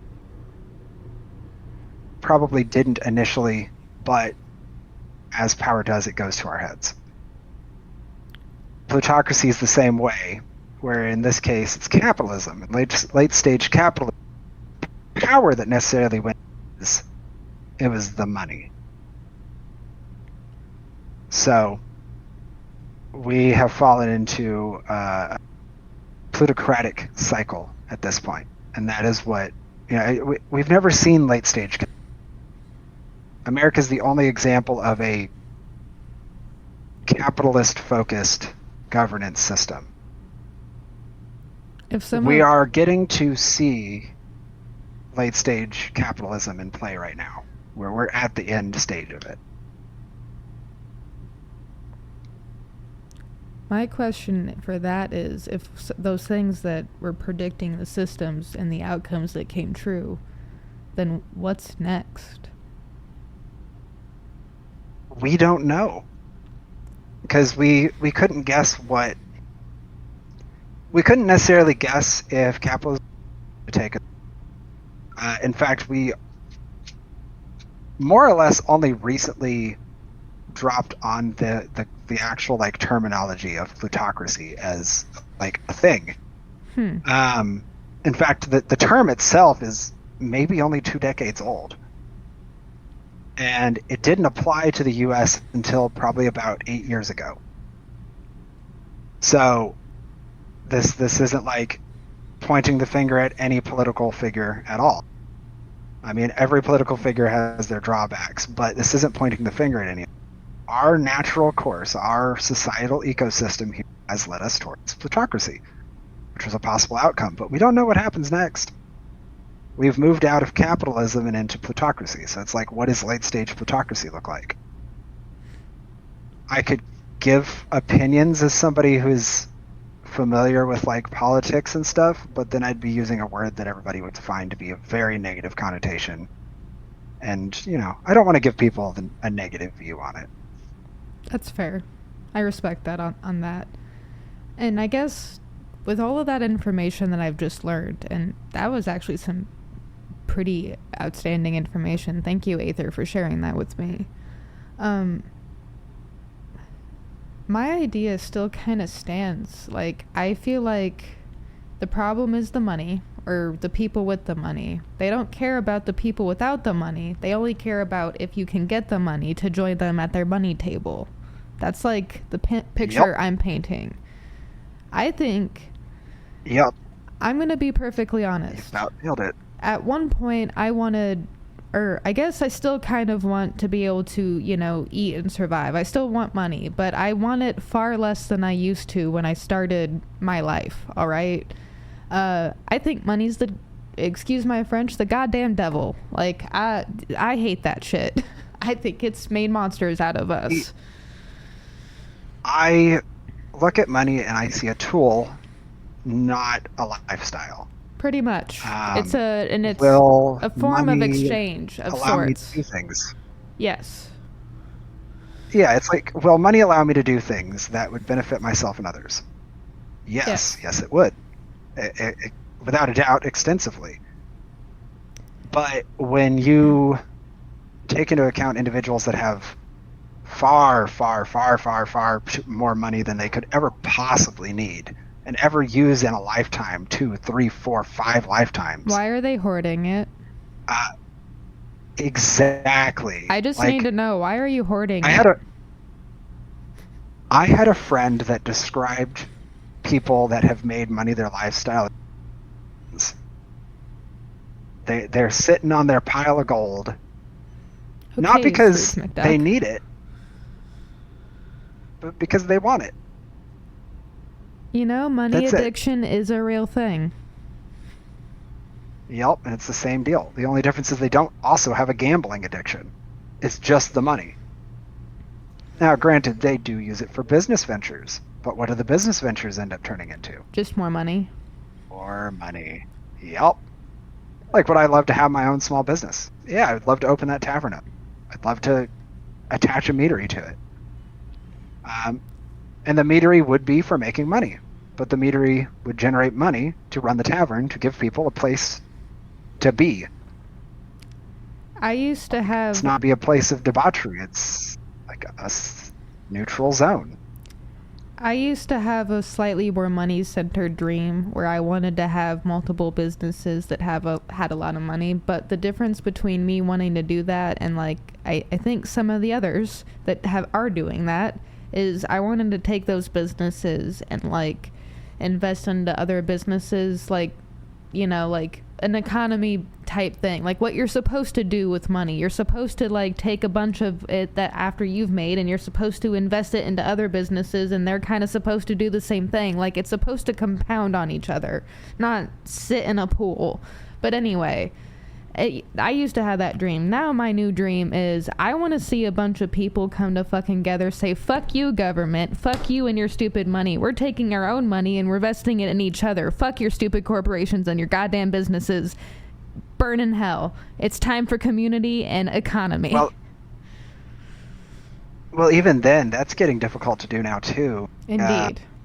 I don't know if you've heard about this, but, like, there are financial institutions that are just saying, no, you can't purchase that. Yep. Like, that's a thing that's going on right now. We've this massive issue with it. And that on its own is causing issues for other businesses. It's like, the point is, if you see a problem, do what you can to alleviate the problem. Like, a good example that I have is there is a local brewery and beer garden out here that saw that the space where the farmers market used to take place got paved over, and they said no more farmers market. Well, the brewery goes, okay, we're going to host the farmers market in our own beer garden. And instead of y'all only getting 1 day a month to do it, y'all come 2 days a month, y'all fan out, we'll promote y'all, and we'll even give out, you know, free beers to people that buy a certain amount. Dope. Like, they're not asking for anything in return. Like, there's no, like, rent a space situation. There's no, hey, pay us this amount to be here. They just go, okay, well, the farmer's market's really cool, and y'all are doing y'all's best. Why are they taking that away? We're going to open up the garden so you can have your farmer's market here. I mean, it does mutually affect everybody, because, like, people coming from the farmer's market are going to sit down at the beer garden, maybe get a beer, listen to the music. That makes sense. Maybe they want to get food. Okay, well, the food trucks roll up. They go get food from the food trucks. The employees now have food trucks to access for their lunches. Awesome. The bartenders are getting more tips because they've got, you know, people coming in. It's mutually beneficial, and that's the way it should be. I agree. That's, like, my biggest belief is the prosperity of humanity, and that's like us being able to get better as like our individual selves and just as a species. Like I think innovation is like a beautiful thing when it's done with the idea of like autonomy and like naturalism and like other stuff involved. Like, I'm not saying get rid of technology and ban all technology. No, I'm saying like let's find ethical ways to do things. Let's find ways that actually benefit and help and like fix and save. And like I don't think a perfect utopia is ever going to be completely possible, but I think an almost utopia is damn near possible. So I don't know. I guess I'm a bit of a dreamer. I think our first step on that one, trying to help educate each other on the differences between parasitic and symbiotic. Because there's a lot of this talk about people being parasites. And it's like, the people that you're talking about as parasites are people that have skills or talents and have applied their skills and talents and in turn have lost their ability to do those in a way that's like, I don't know, going to work or going to war or whatever. Yeah, they've lost their ability doing that, but it doesn't mean that they're any less competent. You can still learn from them. And that's the difference. A parasite is something that only takes and doesn't give. And the thing is, when we're talking about people, a society can create parasites when they're not interested in that symbiotic relationship. When they're only interested in taking. That's a huge thing. Exactly. So like, for example, in my case, I would love to give a lot more. I absolutely would. But that's really not an option without different means. So I use Twitch and, little collaborative pieces like this as a chance to give back, to like provide something. I've got knowledge and intelligence and experience, and that's all I can offer. I'm physically not able to do a whole lot for anybody, and that's okay. I just want the chance to be able to share and enter into a symbiotic relationship with people instead of being seen as a parasitic entity, because I'm not. And that's kind of the big thing. Like, we need people to understand the difference between parasitic. I feel like one of the things I want people to understand, just to kind of riff off of that a little bit, as a writer, as a storyteller, and also as someone who studied like older cultures and stuff, and like storytellers and stuff in the past, like Native American cultures, there are a lot of Native American cultures where there is specifically a person who doesn't do anything physically but will tell stories and just share the stories of the elders and like pass down through the generations. And it's people don't understand. People have forgotten the value of that, like, alone. Like, and that's something I want to reintroduce to people. Like, that's kind of why I like the podcast and why I'm glad you've shared so much with me so far, like in just both the episodes. Like, you solved my ramen problem. I was going to be trying to solve that for years. You solved my ramen problem. I also apparently, according to my chat, saved numerous people from fires and also inspired anxiety in the kitchen, which was not intentional, but at least people... Minimal anxiety on my end as well, but it's good because now I'm thinking more for myself and I'm not just letting life happen to me. See, there you go. So it's working out. A bunch of my chat has claimed that they keep a box of salt next to their oven now in their stove, so in case there is a grease fire, they can put it out the correct way. I'm glad they took that away from that. I haven't done that yet, for full confession. I think about it, but I haven't really been using my stove a whole lot. I think about it, but I haven't done it yet. I'm sorry, guys. Like, as long as it's sitting in the back of your mind to fry up food, this could be a fire. I'm going to put the salt or the sugar right here just in case. To be fair, I do have a jar of cooking salt that's a lot of salt, so it's technically nearby. That would work. Yeah, that would work. As long as you don't go throwing flour on it. Does it matter if it's Himalayan salt? No, it doesn't matter. Okay. I mean, like, you may not completely extinguish the fire with that, but you extinguish it enough that you can smother it from there. Just put the lid on it. Good idea. Thank you. Good. More fire safety tips from Aether. That's amazing. Be safe. Think smart, not panic. I will panic as I'm doing the thing. That's just how I roll, though. Look, as long as you're working smarter, not harder. That's true. Or more dangerously. That's also true. Which, I feel like I asked that question last time, so I'm going to ask this one instead. And what were you about to say? Oh, I was going to say, I mean, like, if you want to feel like a wizard in the moment, go ahead, throw flour. You're not going to feel like a wizard when the fire spreads, but you might feel like a wizard a fireball. But don't do that. There are safer ways to feel like a wizard with fireballs. Find a nice open area outdoors, preferably away from like buildings and people and plants, and just get a can of hairspray and a lighter. Don't do this at home, kids. And, just be careful. Don't point the hairspray towards your general direction.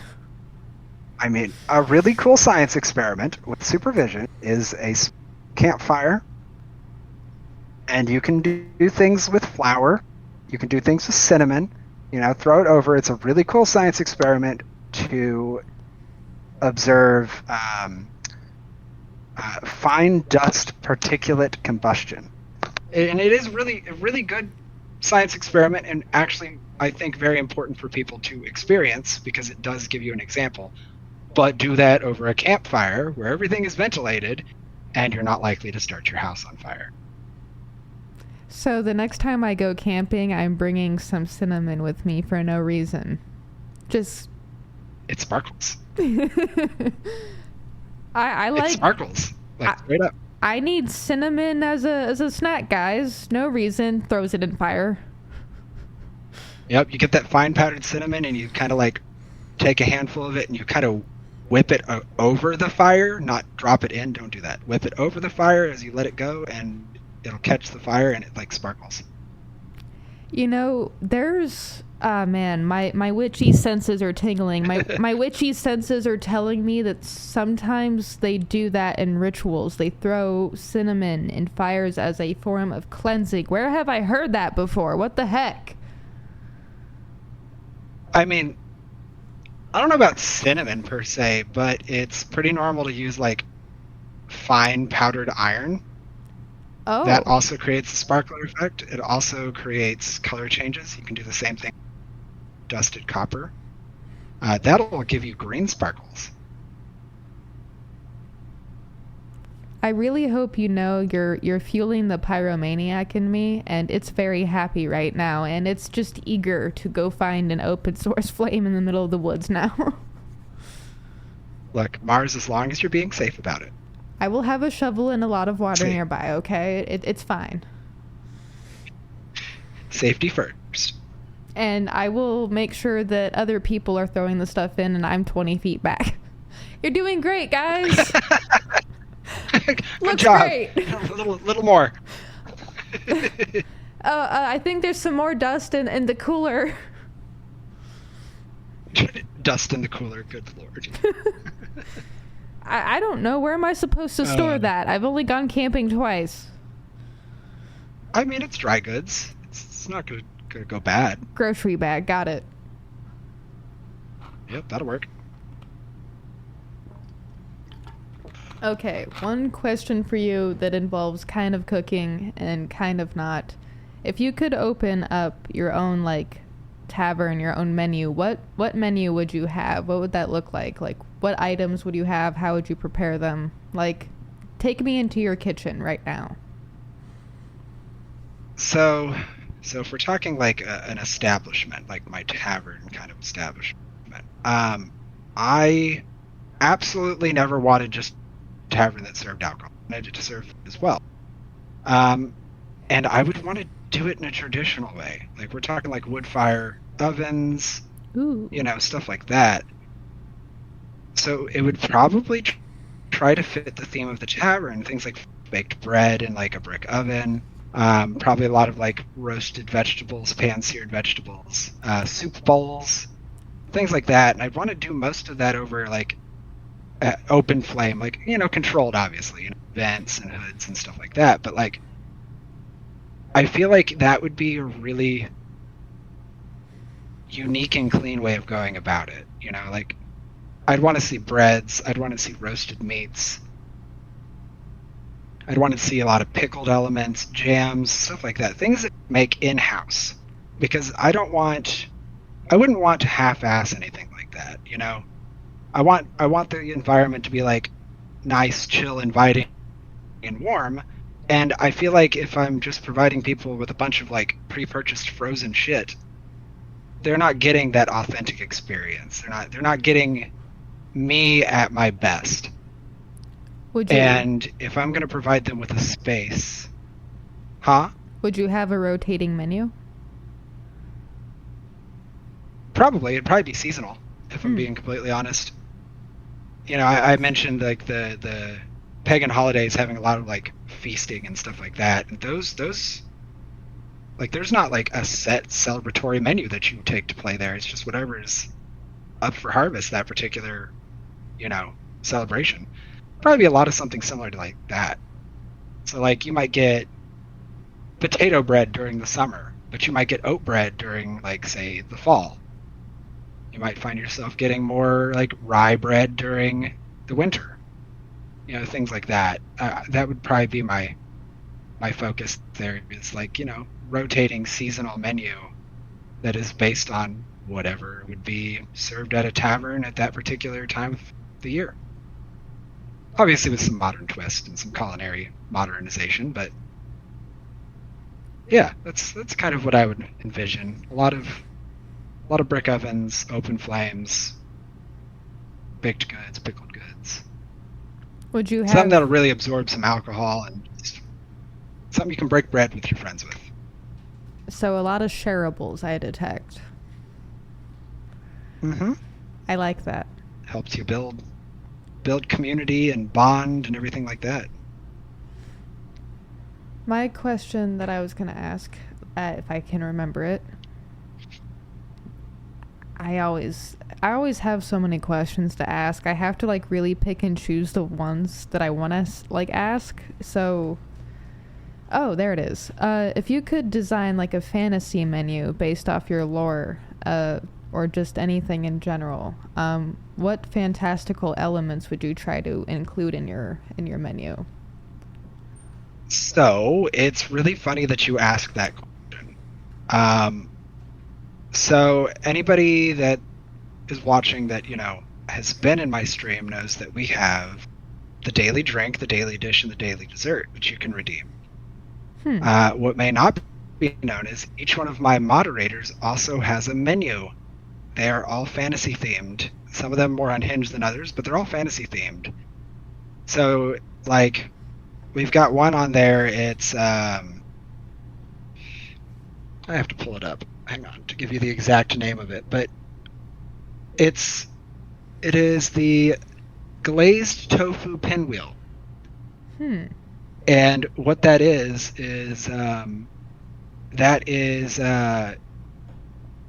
tofu and rice rolls with honey, which is an actual thing you can pick up at like, a decent sushi place. Like, we kind of already have that going on, we celebrate a lot of things like cultures, but ideally it's still given us that like bread and berry and meat base as a whole. Like, I want it to be warm, comfortable, shareable food. So it would be a lot of stuff like that. We might give it a jazzy little fantasy name or something, like, instead of calling it oat bread, I don't know, maybe we'll call it like horse loaf or something. I don't know, something silly like that. A little bit more workshopping would be needed for that, but it would probably be something like that. Might even introduce like secret menu items depending on the bartender on duty. I mean, make it interactive because it's not just about the people, it's about the people that are working behind the counter too. So it would have to be something that fit everybody, guest or employee. Have you ever thought about writing a cookbook? I mean, I technically have a cookbook. The problem with it is that through and separate, I would consider like, I suppose, trade secret or family recipes. Because like, there's a good deal of recipes that I have that are passed down. They're family recipes or recipes that I intend to pass down. And then there's some that are just like little trade secrets that are like signature to me. Like, I'm not going to tell you how to make my teriyaki sauce. Yeah. That's a me thing, That's not quite what I'm thinking about here. I'm thinking I was originally going to beg you to create some type of either like virtual cooking show where you like virtually cook with your VTuber and like an actual like recipes and stuff with maybe a little bit of a fantastical element. But now I'm thinking with the help of your moderators and other stuff, you guys create like an Aether House cookbook. Like you could include that ramen recipe, but that would be neat. Like you could have like different elements of like the models each of you have, and like maybe bring the tavern to life, not quite as a physical location, but like something people could have a piece of. I'm sorry if that's like stepping on your ideas or anything like that, but that... No. So I've played with the idea of like a cookbook as merch. The problem is that I am still a very small streamer. Like, I'm not going to sugarcoat it. I'm a small streamer, and that's okay. It allows me to be more intimate with the people that come through my chat. But if I ever got to a point where I was large enough to justify merch, and go ahead and laugh, shirts are all well and good. Maybe I would include something like that, but I think I'd be more inclined to do like aprons and a cookbook and stickers and like utensils and stuff like that. I feel like that would be a lot more to my brand, so to speak. But I have considered the idea of a cookbook. It's just that I don't have enough of a base to justify writing up a cookbook for people is the problem. Maybe someday. I've thought about merch maybe a little bit more than I should at this stage. Don't worry, I have to. It's not as though it hasn't come to mind. It has. I've considered it. I know there's a lot of people that would probably be interested in a cookbook. Hi. I mean, honestly, I think there's a lot of people that would be interested in me just putting whatever's in my daily drink, daily dish, and daily dessert menu cookbook, which I could do, and that would be probably pretty fun, pretty interactive. But now that I know about it, also hi. I concur with those ideas, but also I'm just being selfish about it. I like the fact that you know so many like cooking recipes. I also like acquiring cookbooks because I'm weird. I like books and I like cooking and I like knowledge, and it's a sickness, as I said. I mean, I own a lot of cookbooks, and my throne contains a lot of cookbooks. I just don't advertise the throne very much. I feel bad advertising it. But there is a lot of cookbooks. The throne? What? Throne is like so throne is I guess it's not exclusively a Twitch thing anymore, but like basically it's a wish list that you can set up. You can purchase things that are on your wish list, and it be sent to you. So they don't know where you live, and you don't necessarily know who sent it, unless they want recognition. They have the option of being anonymous or making it known they are the ones that sent it. But yeah, it's like a wish list basically. Interesting. I like that. I think. But I have a lot of cookbooks on there. certain websites allow Amazon to kind of do the same thing as Throne. I think. Throne is one of them. Throne does allow you to link Amazon things. Oh, okay, that's neat. That's basically yeah.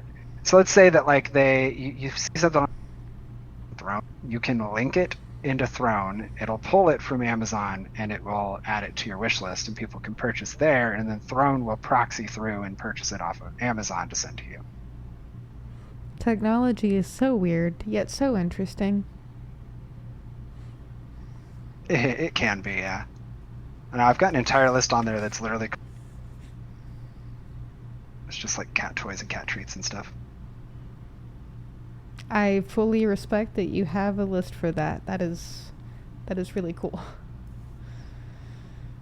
The kitties are important. Yeah, I mean, like, I don't have a lot of space, but I do want them to like have every life. That is true. You do want to get. Speaking of kitties, Toffee has come to say hi. I was about to say earlier, I heard a kitty cat go meow. Was that one of the babies? Yeah, that's Toffee. She has such a cute my lap meow. cat. She likes to sit in my lap. Yeah, she likes to sit in my lap when I stream or doing things like this. Basically, she hears me talking and she wants to be part of the conversation. How long have you had her?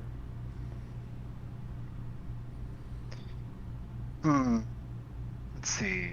Toffee is 5 or 6.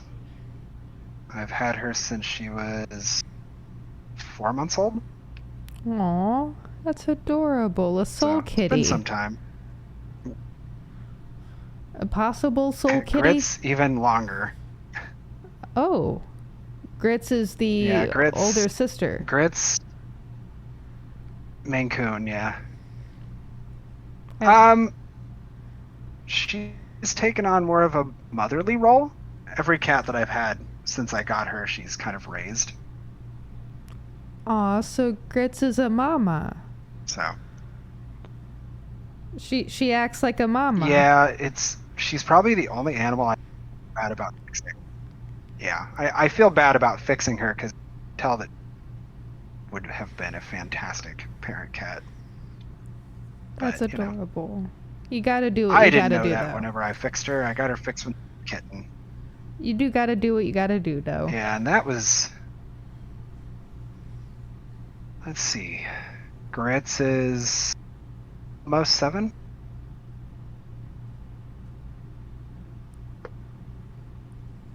I think the kittens... Their personalities are so different, though. Is one more feisty than the other? I know you explained a little bit about their personalities earlier.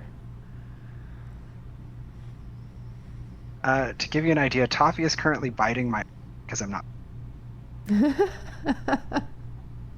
That's adorable. But Grits is laid up on my bed and won't become a problem until I lay down. That's adorable. So would you say Grits has grumpy cat syndrome or not really? Not at all. If somebody comes in and gives Grits any love, she's your best friend. There's no grumpiness involved there. She don't even look grumpy. To be fair, in her little animation here, she looks majestically doing her own thing is all. I would describe her little picture here as majestic, curious, and maybe a little bit like studious. Like she might have a learner vibe, if that makes sense. I don't know. Well, she is an ESA and she is anxiety. So if she detects that I'm anxious, she's on top of it. Oh, So that's adorable. Smart enough, kitty. So, yep, I would definitely say studious. Good cat, good cat. At the very least, attentive. I think animals are precious, and I feel like... I don't know. I feel like we teach them and they teach us in various ways, both wild and domestic. I've got a lot of respect for cats because historically they domesticate,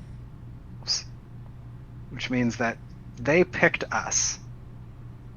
And I think that's kind of like, I don't know, super poetic in its own way. You know, that their species picked us.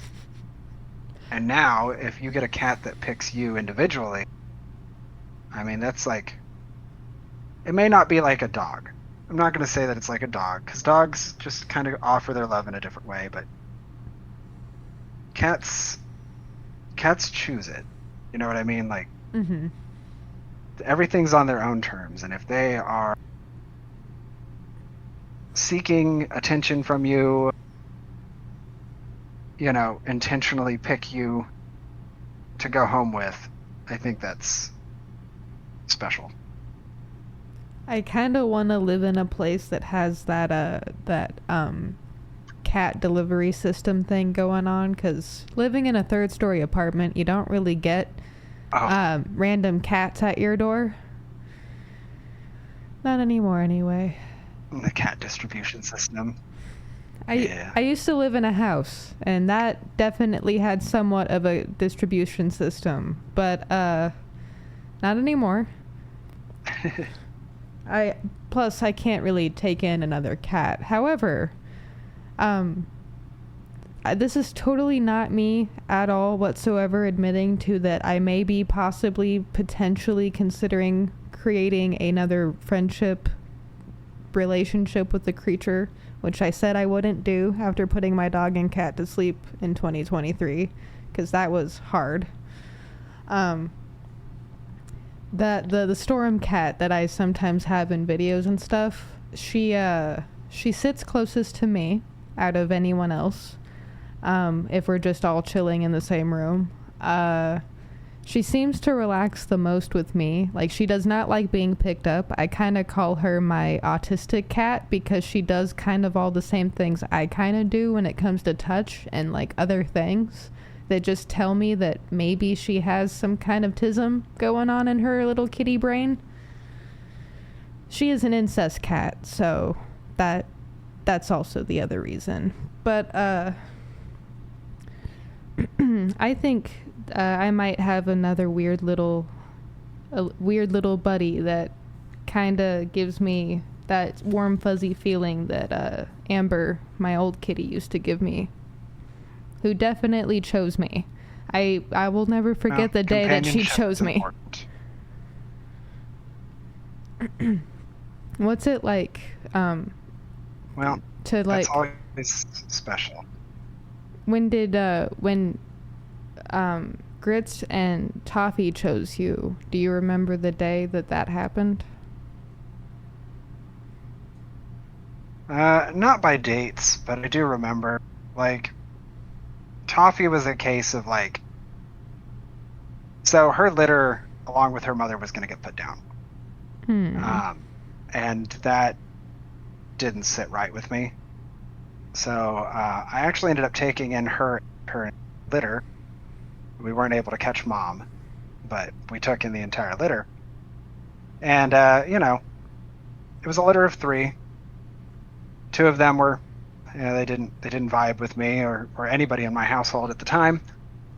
So we rehomed them. We found them good home down. But Toffee, who knows that I'm talking about her because she just whipped her head around to look at me, and has climbed back into my lap.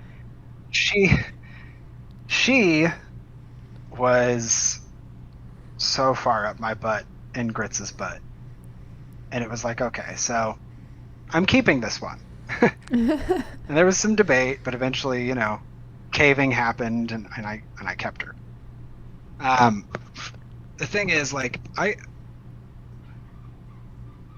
Toffee was the first cat that I claimed after I had one of my cats down. I already had Grits by the point that happened, but I had to put one of my cats down because so cats can suffer a lot of the same mental illness, such as psychosis. Feline psychosis is and there's nothing you can do about it. They just become violent and aggressive out of nowhere, and it's awful because they're both aware of what they're doing but have no control of it. So It's like I'm watching my cat stuck in her own body, acting aggressive towards the family that she loves. And I tried. I took her to every vet that I could think of, found out that feline psychologists, the whole nine. And they said that the kindest thing you can do is put her down. So we did. And when I tell you that I was heartbroken, I was devastated. But Toffee, ironically, another calico, which is the same as the cat that I had to put down. Her name was Latte. Deigned to pick me, so I sat and sobbed with this kitten probably 3 hours. And I wouldn't take it back ever. She's goofy and it's enriching. Grits was an interesting situation. So I'm working the kitchen. I'm at work. And, whatever. I'm doing what I do. And I get a text message with an image of this gray polydactyl kitten, this ball of fluff. Aww. And it's, hey, can we keep this? And I was like, no, we've got too many cats, because at the time we had Latte and Toast. And I felt like 2 cats was enough. Well, then it was several hours of text messages going, but if we don't take her, what's going to happen to her? And yada, yada, yada. And then eventually I get hit with, well, if we don't take her, she's going to go to a shelter. Well, I don't know how familiar you are with shelters in large cities, but typically animals do not manage to get adopted out. Not many of them, at least. So they typically euthanize them after a while. So I was like, okay, well, we're not doing that. We can go ahead and take this kitten in. We'll give it a trial period. We'll see how it goes. Because, this is a feral kitten. I'm like, she's not necessarily going to take. She's not going to necessarily vibe with us, and she could end up being problematic. So I get home. I sit down at my desk to run a couple of budgets before, gaming. Well, they roll in with this kitten. They're like, well, here she is. The kitten's going to crawl under my bed. I'm not going to see her again. Nope. This little gray ball of fluff crawls right into my lap, plops over on her back, grabs my spare hand, and just holds my hand there. And I was like, damn it. Because I knew exactly what that meant. This kitten had decided I am... And I was like, well, now I can't get rid of her. And she's been with me since. And that little thing she does where she still does that. That hasn't changed. That's adorable. She prefers to sleep like that. She'll reach out, grab my hand, and drag it against her face. And aww, that's so adorable. Both had their own little special ways in. And, I wouldn't trade them for the world. Storm is, They're both very quirky. I like that. Quirky cats. Storm has been doing that thing where she's thawing the ice around my heart slowly but surely, and I have a feeling that by the time she fully has chosen me, because she's still hesitant, but the choice is, you can kind of tell that she's leaning in a direction. But I think by the time she's fully chosen me, because she's only like less than 2 years old, right? She's barely 2, so she's still figuring herself out, But I think by that time, I will have also kind of been completely de-thawed by her, and let's just say that I think I was right when I saw her get born that she was going to end up being my cat, because, I don't know. There's a thing there. There's a thing there. Bonds, whether it be with animals or people, are valuable and important. and they do a lot to enrich us. And it's not like it's just us that's being enriched, it's them too. So Indeed. it goes back to that symbiotic relationship. I think there's a lot of symbioticness, more if we kind of just take a magnifying glass a little bit. I don't know if that made sense. Hello, Toffee. That is the No, kitty it I makes heard sense. earlier. Yep. That's Toffee. Oh, by the way, I know this is like pre-recorded, but are you technically you're streaming tonight, right? Because you had that poll up in your chat. Yes, that is the plan. I'll be streaming at my normal 11. We're playing the collab by ear because the person I'm going to be collabing with lives in Sweden. So when I go live, it'll be 4 a.m. 4 a.m. for them. But if they are asleep, we will go with whatever the poll decides. I see. I will try to tune in, no promises. That's totally fair. Let's see. Are there gonna be any links or anything you want me to include for this episode's release? No, I mean, we can do the same ones as before. Works for me. Do I dare tell you how long we've Nice been and easy. recording? Well, looking at the clock, we're pushing the 3-hour. 2 hours and 35 minutes is our current episode. Yep. Means we've had a productive conversation. And I have learned a lot from you. Thank you for sharing everything. Like, honestly, like, I went in with questions and ideas of how this was going to go a little bit, and then I was like, oh, hey, now it's going a new direction. I like this a lot more than my pre-planned notions. I mean, natural flow of conversation is always great.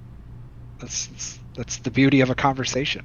It's like human in a weird way. I mean, of course. Yeah, I mean, like, questions are great. Ask questions. But, like, you gotta let things just flow. Do you have That's how people learn. any questions for me?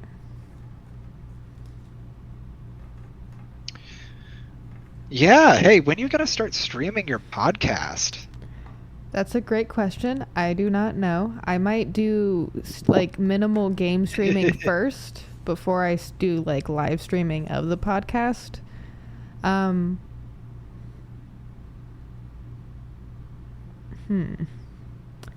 Plus, I still need to figure out, like, I have OBS and I can stream through OBS into Twitch. I can do that live too. Yep. And you can dual stream through OBS. I'll tell you You what. can stream through to TikTok and to Twitch. This episode is episode 51, right? That means I have 49 more episodes until I reach 100. How about at the 100th episode, that is the first live stream episode?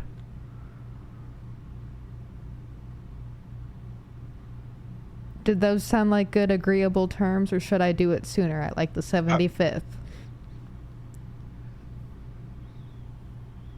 I mean, so I'm going to give you the best little bit of advice you could possibly ever get when do it when you feel comfortable. So, like, when you get to, like, say 75, how are you feeling? That's what you ask yourself. How are you feeling? Are you comfortable enough to do something live? If the answer is no, okay, you wait. You wait until you get to that 100 mark. Then you ask yourself the question again. Don't set milestones for when to start doing something. Set milestones for when to ask yourself if you're ready to do something. I like that. Don't set milestones for when to do something. Set milestones for when you're ready to ask yourself if you're ready to do something. Did I get that? Exactly. Because that way, yeah, you're not forcing yourself to do something. You know, yeah, you want to do it, but you may not necessarily feel like you're ready to do it, and that's okay. You don't have to be ready to do something at that very moment. But don't stifle yourself by not asking yourself if you're ready. I definitely get a little bit of that when it comes to certain guests. Like, there are friends and stuff that I can, like, talk to just easily off rip, but then when it comes to asking them, like, for a podcast episode, I'm like, maybe I'll ask myself another time. I do keep it in the back of my mind, though. I mean, well, it's like I had to ask myself, like, if I wanted anybody to have access to, like, voice channel, like, just regularly. And I was like, we'll do that. We'll set rules for it. And it was like, well, I can just tell them, hey, look, I'm streaming, ask. Now it's like, hey, if you can see it, join it. So I'll be streaming and, one of my VIPs will pop in or one of my moderators will pop in. And that's totally fine. I'm cool with that. It's like a pleasant surprise. So I just always have my VC ready to go. But I wasn't like that immediately. It was, what was I ready for? And I did it progressively. So I predict that there is a future me that does not care about asking guests to be on. I predict there's a future me that will literally just be like, hey, you be guest on? Cool. See you there. I predict that I will not have any hesitancy or any of that in the future. Well, it's like you can set it up where it's like, what kind of person do you want to talk to on the podcast this given time? And go from there. Because then you can go, okay, well, here's a list of people that kind of fit that vibe. Go. I like that. I like that mindset. I feel like that's a little bit what I've been kind of doing, but, like, not as strategic as that. Thank you. Well, it's like we all eventually master our craft. We don't start as masters of what we're doing. And honestly, you can never truly be a master of, but you can get closer to it every day. If you also think about it in the terms of aspects of craft and stuff, there's always, like, little tiny, like, writing is one big thing, right? There's a lot of little things in writing. There's different forms of language and linguistics. There's grammar. There's all sorts of, like, things you could master under the umbrella of writing. Same with, like, culinary. Oh, yeah. Yeah. I like that. Okay. Like, you could, fiction, nonfiction, fantasy, poetry, aspects of writing, cooking, okay, Asian food, baking, brewing, pan frying. I mean, there's so many things. Knife work. You can never truly master a craft with so many facets. And that's something that I feel like a lot of people need to keep in mind. You drive yourself too hard, you get stressed out. You're doing fine. You don't have to be a master of the entire thing. Master the parts that you know and want to master. I feel like mastery kind of comes also naturally just through your... So, I don't know how to explain it, but I feel like when you start to, like, find things that, like, matter to you or, like, that vibe with you or resonate with you, like, you start to acquire mastery because it matters to you. Like, you'll probably always be an apprentice or novice in other areas, but there will be, like, that one or two thing, like, that's personal to you that you mastered. I don't know if that makes sense. But I feel like that makes sense. I mean, passion and repetition. I don't want to toot my own horn. That's the big thing. I hate tooting my own horn, but in some aspects of writing, when it comes to, like, my personalized craft, like my voice, I feel like I've got my voice down. Do I have the mastery of writing a book down yet? No. Not at all. Writing a book is a lot harder than I thought it would be. Not that I didn't think it was hard, but I didn't realize. As somebody who also writes, I'm never gonna, like, there's no way. I mean, like, I'm writing choose your own adventures for chat, and it's hard to keep up with sometimes. It's like I'm basically writing a game. I'm writing an entire game with choices that matter. And it's like, there might be 3 versions of the same chapter, but it's different because of the choices they picked. It's hard. Writing is hard, but it's art. And if it's not something you had to work for, is it even worth it to begin with? That's a good point. I saw a quote from a writer the other day, and you might resonate with it. I might be paraphrasing it, but there was a writer who was talking about how how they saw someone talking about how a lot of writers seem to be able to write with a lot of emotion, especially if they've gone through a lot of tragic things. Like, they've almost mastered the ability to have emotion if they've been through intense tragic stuff. And it's like, I saw a writer talking about it, and they were like, yeah, it's not exactly a superpower, most of us like having, but it is something that does tune our craft in a specific way. And I'm like, yeah, that would technically be a form of something you work through in order to I don't like using the words perfect and stuff like that, because perfection is a fallacy, but and it's also personal, but through certain things like that, I feel like you kind of are fine-tuning a diamond when you're going through tragic stuff as a writer. I don't know how to explain it, but I see it in a lot of writers, besides just myself. It allows you to project in a healthy way. Mm-hmm. And I absolutely resonate with that. I mean, if you got into the bread and butter of what I'm writing, you realize it's an analogy for sleep. It's 100% an analogy for sleep. I've just turned it into a fantasy spin. Interesting. Every aspect is a different challenge that comes with, struggling to get sleep after, some sort of traumatic event. It's just, it's all about sleep.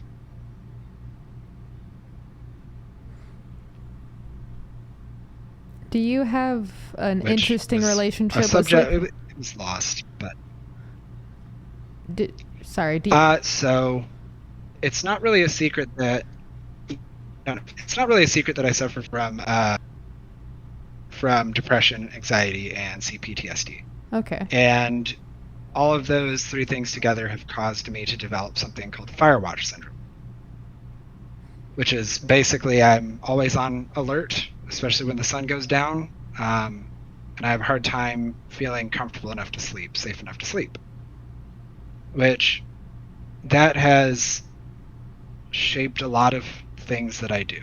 So I sleep late at night because I know there's a lot of people that suffer the same problems for a lot of the same reasons. And sometimes a distraction really does make all the difference. So I provide the distraction for them to fall asleep. I'm not really looking for a bunch of people to engage in chat. I'm looking for people to feel comfortable in my chat. I'll play a game. You can listen to me talk about something or nothing at all.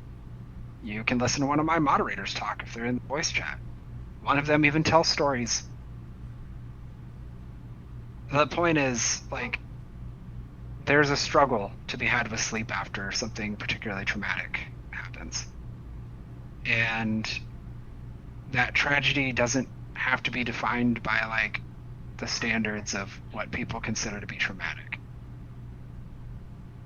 We all are going to go through it, and it's better to go through it with somebody than alone. So, sleep is a struggle, and it's a struggle for a lot of people, and that's okay. It is completely fine. But you don't have to sit in silence in the dark alone, wondering if, somebody's there to listen or somebody's there to pull you out of it where things are going. Everybody needs a safe space and safe people, and that's That has genuinely become kind of my mission, so to speak. It started with trying to overcome anxiety, and it turned into trying to provide something to people if they need it. That's really beautiful, Aether. And as someone... As a lot of my regular chatters will tell you, I'm the emotional support human. As someone who used to have really, really, really bad insomnia, and I mean really bad, like to the point I needed medication to fall asleep prescribed to me by a psychiatrist? I can't remember the terms for doctors. Psychiatrist. Okay, yes. yeah, thank you. But it all Yep. blends together after a while for me. Just, it's the doctor. I'm sorry. Valid and fair. But those who are really close to me and those who like spend enough time with me end up finding out that I have a serious passion for low budget movies and indie films. I don't like big production things. As a matter of fact, you will hear me talking a lot of shit about big production things. Marvel, I'm looking at you. But I like Marvel, but more the comic books. The comic books are amazing. The movies, they're just giant explosions and look at what we can do with our fancy computers to me. I understand a lot of people love them and I respect that, but I'm an indie budget film buff. I like film. I'm sorry about it. But the reason I like indie budget films so much and like indie budget horror and like stuff that probably no one's heard of is because in my Insomniac days, I had a TV in my room and we had Dish Network growing up. I kind of miss cable. I'm going to be honest. I don't think streaming services are as cut out or as amazing as I used to think they are. But in my cable days, back when I would watch Dish Network, we had like all the movie channels, and like between like 2004 and like 2016, I watched so many low budget, crappy, just any kind of movie you could think of. And my Insomniac days, like those movies are what kept me company when I didn't have anyone else to as a child. And I don't know, it's what you're doing I like a lot more than what I was exposed to, but granted the internet was not exactly a thing for me during that time period, so I would not have been in live streams or chat rooms. I like the modern era a little bit more. Yeah, I mean, there's a good few people that'll join like on their phone and just have their phone there with them. You know, they might have something on TV or something, but they've got me pulled up on their phone. And we just vibing and chilling, and then slowly but surely people stop responding in chat. You know, most other people, it's like, oh, that's distressing. Nope, that's a good sign. That means that they finally nodded off and they've let the sands take them. Good. They're getting rest. And then eventually one of my moderators comes and yells that it's my turn.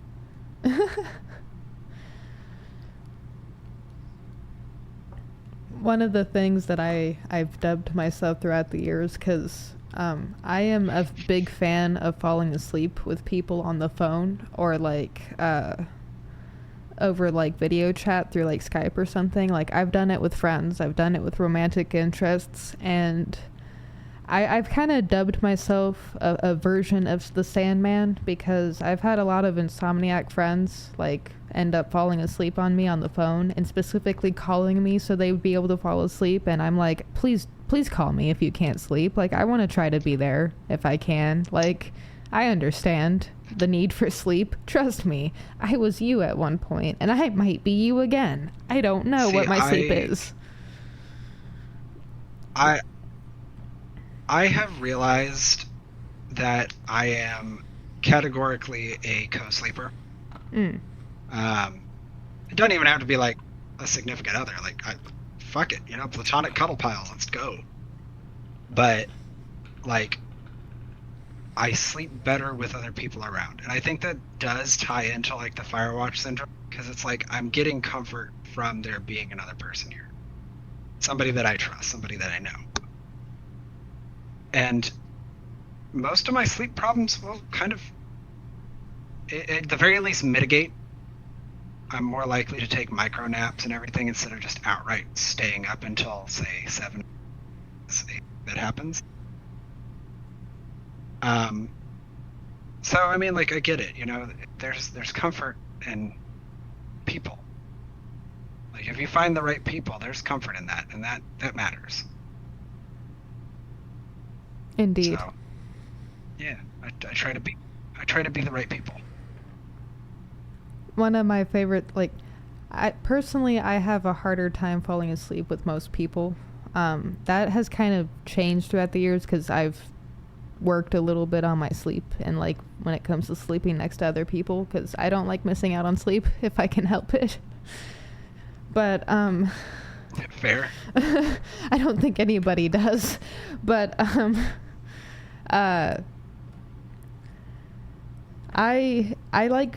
kind of prefer the route of being the person that puts people to sleep and then quietly slips out of the pile and then goes and does the fire watch thing. And then sleeps when everyone else is awake in a cave somewhere far away. Yeah, and I mean, you know, there's people like that too. There's nothing wrong with that. We all get, I guess, what we need for sleep in different ways. And, you know, I guess the thing is, like, sleep used to be a more communal. That's like, true. There used to be a time when, like, sleep was a communal thing. There also used to be a time where we didn't, like, do these full nights of rest. You know, you hear this, I need my 6 hours, or I need my 8 hours. About an hour and a half, 2 hours. Wake up, do things, go back to sleep, and sleep until, like, the sun came up.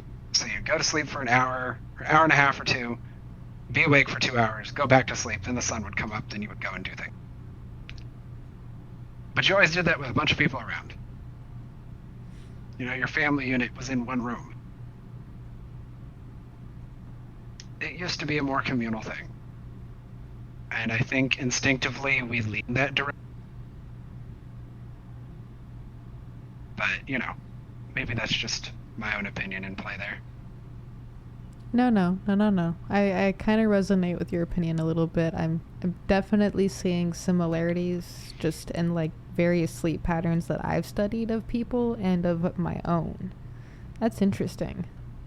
I might have to, like, delve into that rabbit hole a little bit more, because that's interesting.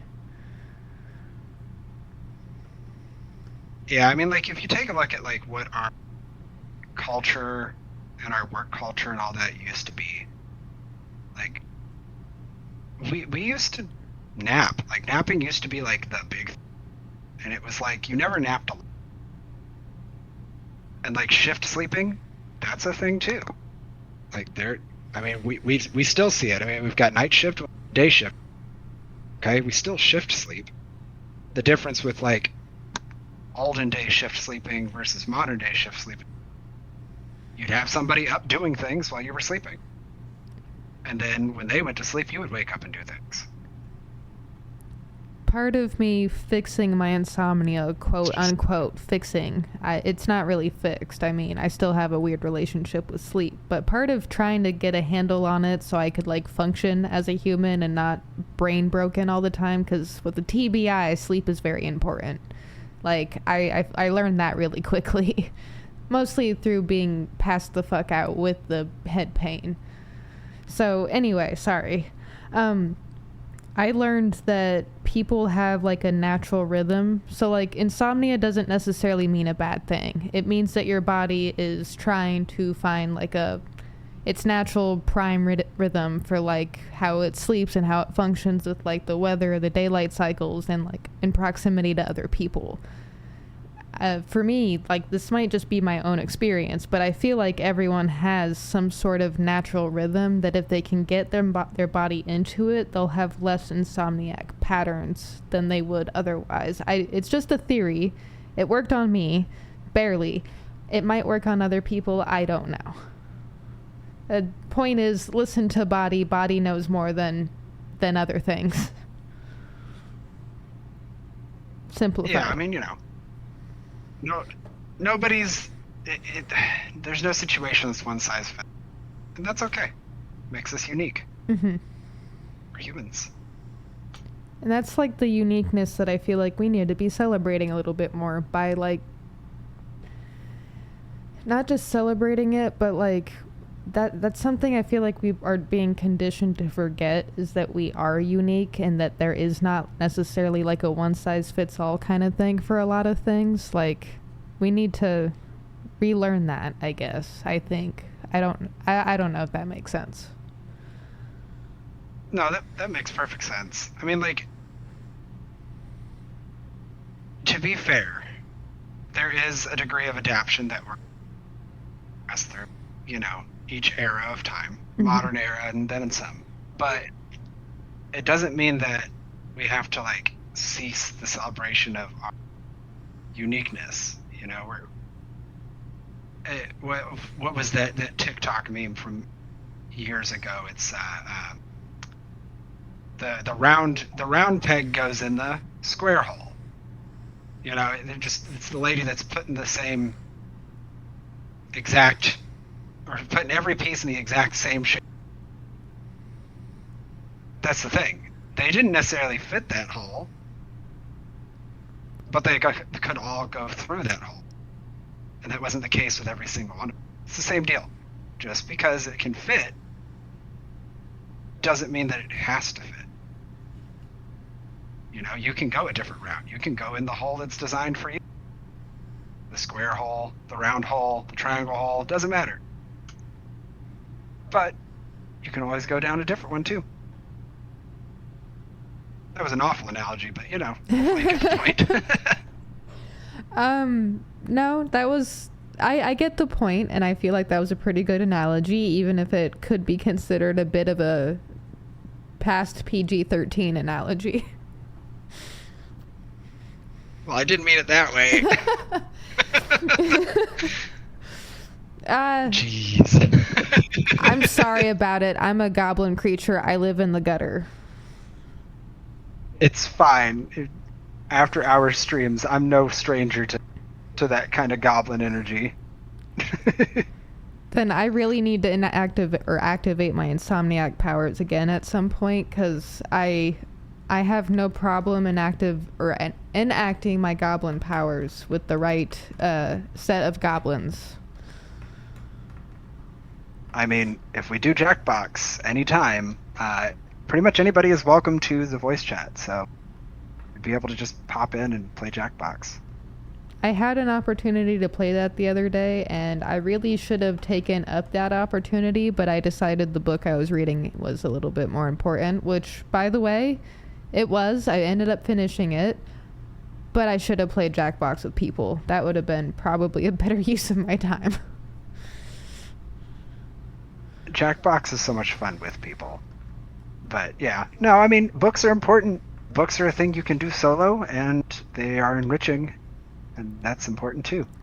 I like bringing a book with me to like functions and gatherings, because like if I need to disassociate and be myself but like around people, reading.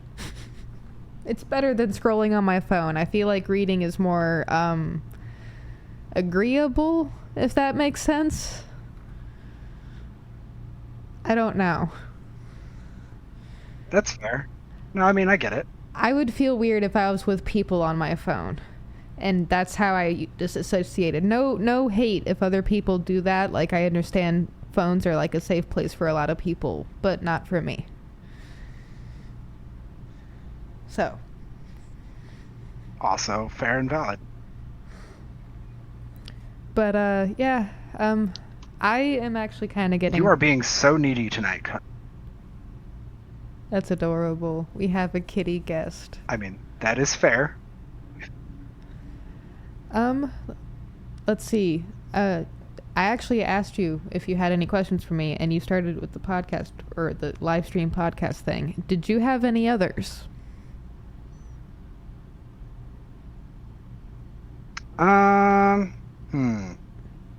I think, you know what? I ask you a future question, one you may not have an answer for, gives you something to Okay. What kind of subjects do you think you're going to want to focus on with the podcast? Because, like, you've got a clear trend.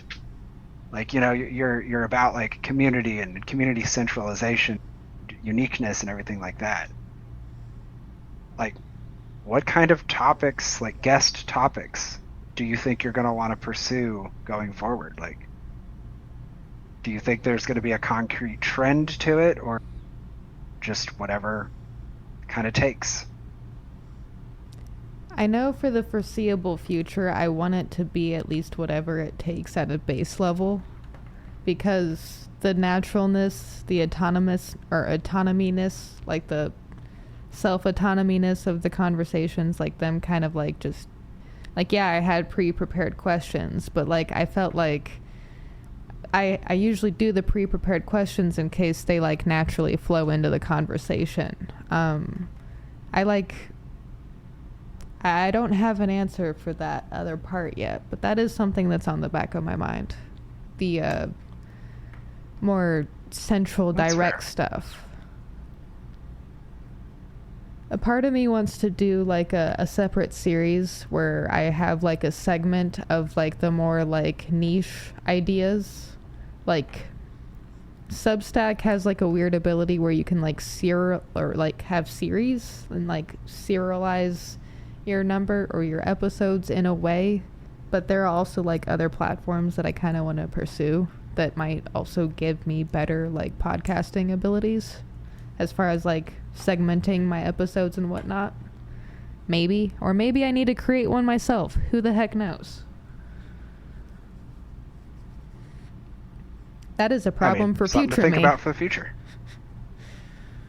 Indeed. Y'all, Well, it is 3 hours and 6 minutes into episode 51 of the Digital Quill Podcast, and I am tired, and I know at some point you need to prepare for a stream, so I think now might be a good time to wrap it up. yep, sounds good to me. All right. Now, I like asking this question, but you can always decline later. Did you want to come back on for a third episode sometime in the future? I am always happy to be here. I am enjoying the conversation. Would love to have more. Okay, cool, because you are the human that suggested a round table thing earlier, I think. I kind of like that idea, and I would feel weird if you weren't present at that episode. But we'll have to have you on before that. It sounds like it's going to be an interesting one. Hey, I'm open for whenever. Okay. Well, I definitely enjoyed our conversation today as well. I learned a lot from you, Aether. Thank you for joining us on the 51st episode. I can't believe I'm here now, but here I am. If you have any final notes or things And you made want... it to the end. Aye. If you have any final notes or anything for us, please share them now. Otherwise, I am going to do the outro thingy. Oh no, by all means, go ahead and outro out. All right. Thank you all for tuning in to the 51st episode. I will see you all next time, hopefully with another guest, if not solo. Check out the other projects, Mars Tries Things on YouTube, and also Aether's Twitch stream, and also maybe their Discord. I will link those things in the bottom below for your guys' convenience. As always, humans of Earth, thank you for letting me share my time with you. Thank Aether for sharing their time with us, and I will see you next time. Keep going. Do not stop. Bye. Bye.